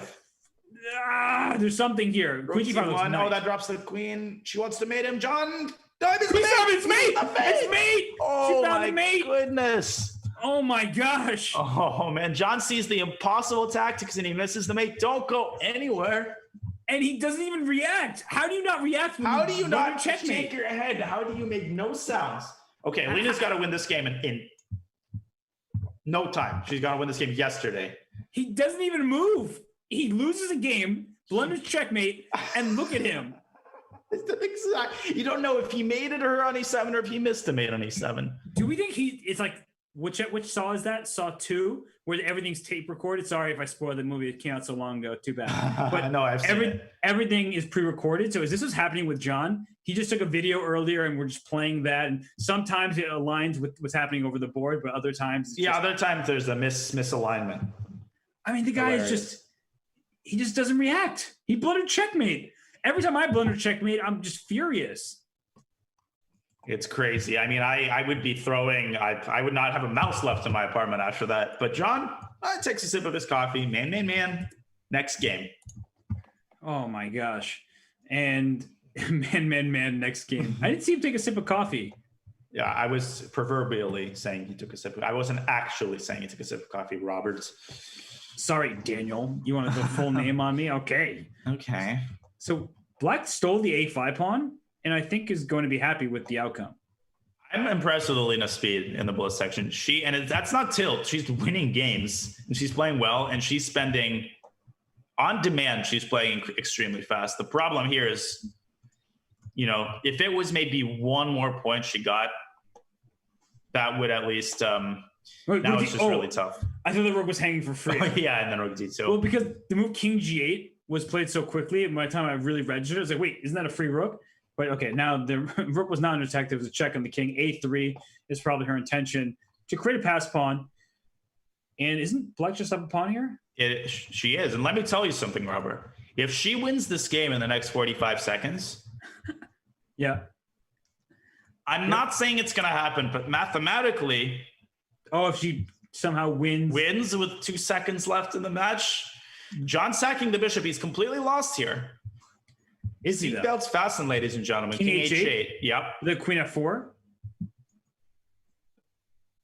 So Queen B1, Queen G6. nice. This is winning. That was a nice find. I was trying to figure out how to stop this all. And John trying to bleed as much clock as he can, because if there's over a minute left, that's the divider line, I guess. And he's doing a good job here because he's actually creating threats. Look at Rook B7 attacking the bishop. Alina's still winning, but he keeps harassing that bishop. Bishop F8, I guess. Bishop F8, just go back. Yeah, bishop F8, Rook C8, and then the rook goes back G8, Rook back to C7. But this is actually becoming annoying. Yeah, it is very annoying. Queen H6. Oh my God, there was mate, I think. Oh, Queen H6 and Rook A8. That was a mating attack. Bishop F8, I guess. Black defense, but now it's a perpetual, I'm afraid. Oh man, what a defense by John. Dude, John is just the man who he's unbeatable. Queen C8 wins for white actually there. Yeah, it's funny because Queen C8 won the bishop, and but you're just not thinking about that side of the board. E6. The only thing that would save black right now is a queen blunder. Yeah, or just leaving the F2 pawn hanging and getting checkmated. This might be at this rate the last game in this match. King takes C3. Keep it going. E6. E6. John stopping Queen F2. A great move, actually. Bishop takes F2. Yep, and Queen C7. There's Bishop C5. Yeah. Bishop D4. Okay, or King back. And A3. And take. And filthy little check. Look at that. Look I was like wondering. That was evil, man. Wait, but isn't black almost winning here? Yeah, but John is almost lost on time. I wasn't even looking at the clock. I was looking at the board here. I'm looking at John's. There's got to be a mate. No, that's not mate. How is it? Queen C8. Queen C8. G4. How is there no mate here? How is there no mate? That is ridiculous. What is this? Oh my God! There's a mate for him. Oh my goodness. Oh my goodness. Oh my gosh. There was a mate for him, and I think the time was up. I don't know, but I think the time maybe it just hit 1 second left. John allows himself the smallest, tiniest smile in the world. That is just crazy. It was a checkmate for Alina. Like it looked like it was about to be mate, and then all of a sudden, John gets to deliver a checkmate. Goodness. Oh, nothing.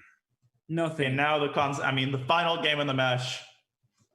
And fittingly, we have another slot. That, Robert, was just, that was the last result you expected. White was the one, black was the one hunting. All of a sudden, what a mate. Seriously, that there was no mate on C3. I can't believe it. There just had to be something everywhere in that game. And yet the king marched all the way to G1 trying to deliver a checkmate, except checkmate was delivered to it first. Mm-hmm. Crazy. Okay, no knight takes F3 because the bishop will be protected after rook takes F3. Wow. What a match. Man.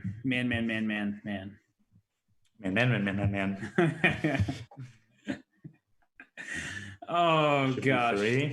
Oh, my gosh. Whew. This will definitely go into our collection of favorite moments in this match, and there have been so many of them. I'm just trying to evaluate this match because as we wind down here, and we'll get the players on for an interview afterwards. So even when this game concludes, we'll have an interview ready for everybody. But just like it felt like, early on, Alina had that 2-game lead. Then John he cruised in the 3-minute portion. And I don't remember which game in particular was sort of the one that just, allowed him to go on that run. But it didn't feel like Alina was necessarily getting outplayed. And some of the games she was, but it wasn't like this one-sided affair that we've seen in some other John's matches. Yeah, for example, the John's match against Teddy, at some point, Teddy just kind of lost the thread. Alina against Teddy. Oh, Alina against Teddy, yeah. Teddy lost. Who did John sweep in the penultimate? Greg, right? Yeah, Greg, and before that was Lawrence, and before that was Pruis. My bad. So John against Greg is the match I was referring to, but Alina against Teddy was the same. Oh, rookie 5, by the way, there. Finished him off immediately. But looks like Alina's going to win a nice game. But yeah, here Alina was always in the game. John just calmer in time pressure, better in time pressure. And those small advantages, those small victories accumulated. But an amazing match and a final worthy of a final. It really was. And John, this will be his closest match. And it's still going to be a 3-point win at the very least for him. And he's about to probably lose this game. But knowing John, he'll somehow swindle this out. Yeah, King G6. He's not giving up. F5. F5. Oh, filthy. Knight F7 incoming. He's going to allow her to checkmate him. No, How gracious. What a good sport. What a gentleman. We'll be right back with the interviews of the players. So everybody, don't go anywhere for the IM, not a GM Speeches Championship Final, brought to you by Chess.com, post-match interview.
And as we have both players here, we got to congratulate you both on what was an exciting match. And Alina, I'm sorry the result didn't go your way, but John, you were down 2 points after the 5-minute portion. And then you came back and swept the 3-minute portion. So what changed in, like, do you do something during the break that changed your mindset? Yeah, and first of all, I want to say thank you to Alina for a very hard-fought match. I definitely knew this was not going to be an easy match. Thanks to Chess.com as well for hosting this event. I had a lot of fun, and I think the Twitch viewers enjoyed it, YouTube viewers as well. Yeah, it was, for me, mainly a mental shift. I kind of felt like a boxer who was afraid to let their hands fly in the 5+1. And I just told myself on break that I need to start just playing natural moves and play my game that I know I'm capable of. So I know it's cliche, but sometimes you just literally have to tell yourself that. And that's what I did on break. And fortunately, I got some momentum in the 3-1, and that pretty much decided the match. Mm-hmm. Well, Alina, got to ask you the same question from the opposite side.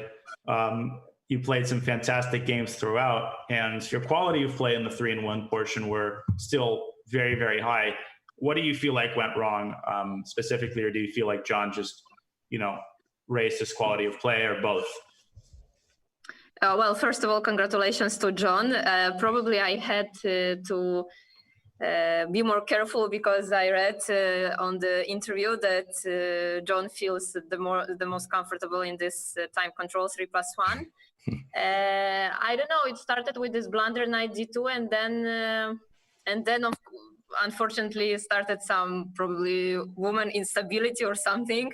I just couldn't stop losing. I mean, I felt that everything goes wrong in this point. I mean, yeah, I should have just calmed down probably if I would have some couple of seconds, minutes to calm down, and then maybe to make a draw or something just to stop this, because I think I lost like 6-7 games in a row or something like that.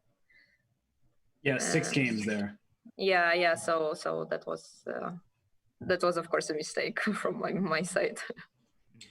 And John, on your side, that game where Alina did blunder this knight d2, it seemed like you changed your opening. So you were getting tough positions, and all of a sudden you went knight c4 e5. So during that break between the 5 and the 3-minute portion, did you look at that line a little bit to kind of reinforce your knowledge? Yeah, so I looked at my Slav prep, and as has happened in some of these matches, I felt like I got completely outplayed in the openings. So I knew I had to shore up some lines. And yeah, I looked at a file I created probably about 15 years ago now. And I fortunately was able to find this e5 idea, which I think is the key for black getting counterplay there. Because in the first time control, I played knight d6 and Alina just squeezed me. So it wasn't a perfect solution, but I do feel like that changed the momentum. I was also trying this check Benoni in one really crazy game in the 5+1 that I think could have gone either way. But yeah, that once I got that win under my belt, the first win in the 3+1, I felt like things could potentially fall into place for me. And yeah, to Alina's point, I mean, it's very tough in these matches when a win for you is like a direct loss for your opponent, and vice versa. And when the win starts stacking in one direction or the other, we've seen the momentum shift so fast and sometimes not come back. And I feel like that's just what happened. And yeah, had she won a game or two in the 3+1, I mean, bullet, I was -1, I think. So yeah, it was really just that one time control. Well explained. And I have the same question for both of you. Alina, I'll start with you. And I know both of you are too nice and humble, but this is a chance to say like it is. Both of you played like monsters throughout. Alina, my question is, what was your proudest moment throughout all of the matches? Is there one game, move, match that stands out to you and where you really felt like you showed your true strength? I mean, it was every match, but what are you most proud of? Well, honestly, when I saw the pairings, I thought that that would be a success if I go through the first round. So I would say that this win was probably the most important for me, as that was just the first time I've ever played this speed championship, hopefully not last. And I think that was the most important for me. And as for the move, I am proud of this queen b6 against Coleman in the first game in the Slav Gambit. That's something none of us will forget. John, I actually referenced. Mhm. Sorry to cut you off there. I actually referenced that move during the show because our daily question was, "What was your favorite moment of this whole event?" And I mentioned that Queen B6 move because it was so nice. But John, what about on your end? Okay, I kind of want to say Queen E1 checkmate in that crazy time scramble. Match, but Thank you. no, seriously, I think my Rook E7 against Lawrence Trent was a very nice move involving a knight fork, and I really liked that game. Right, remember that? Yeah.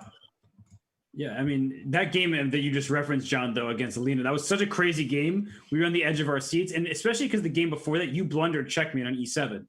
Yeah. And how do you not react to anything? Because you didn't move a muscle despite blundering checkmate and won. Exactly. Yeah, I saw the clip in the chat right before we did this last interview. And someone labeled the clip John Bartholomew.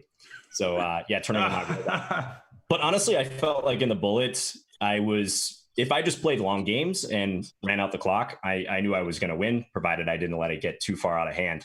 So that was such a long ending. Even if I had lost that, I would have been totally okay.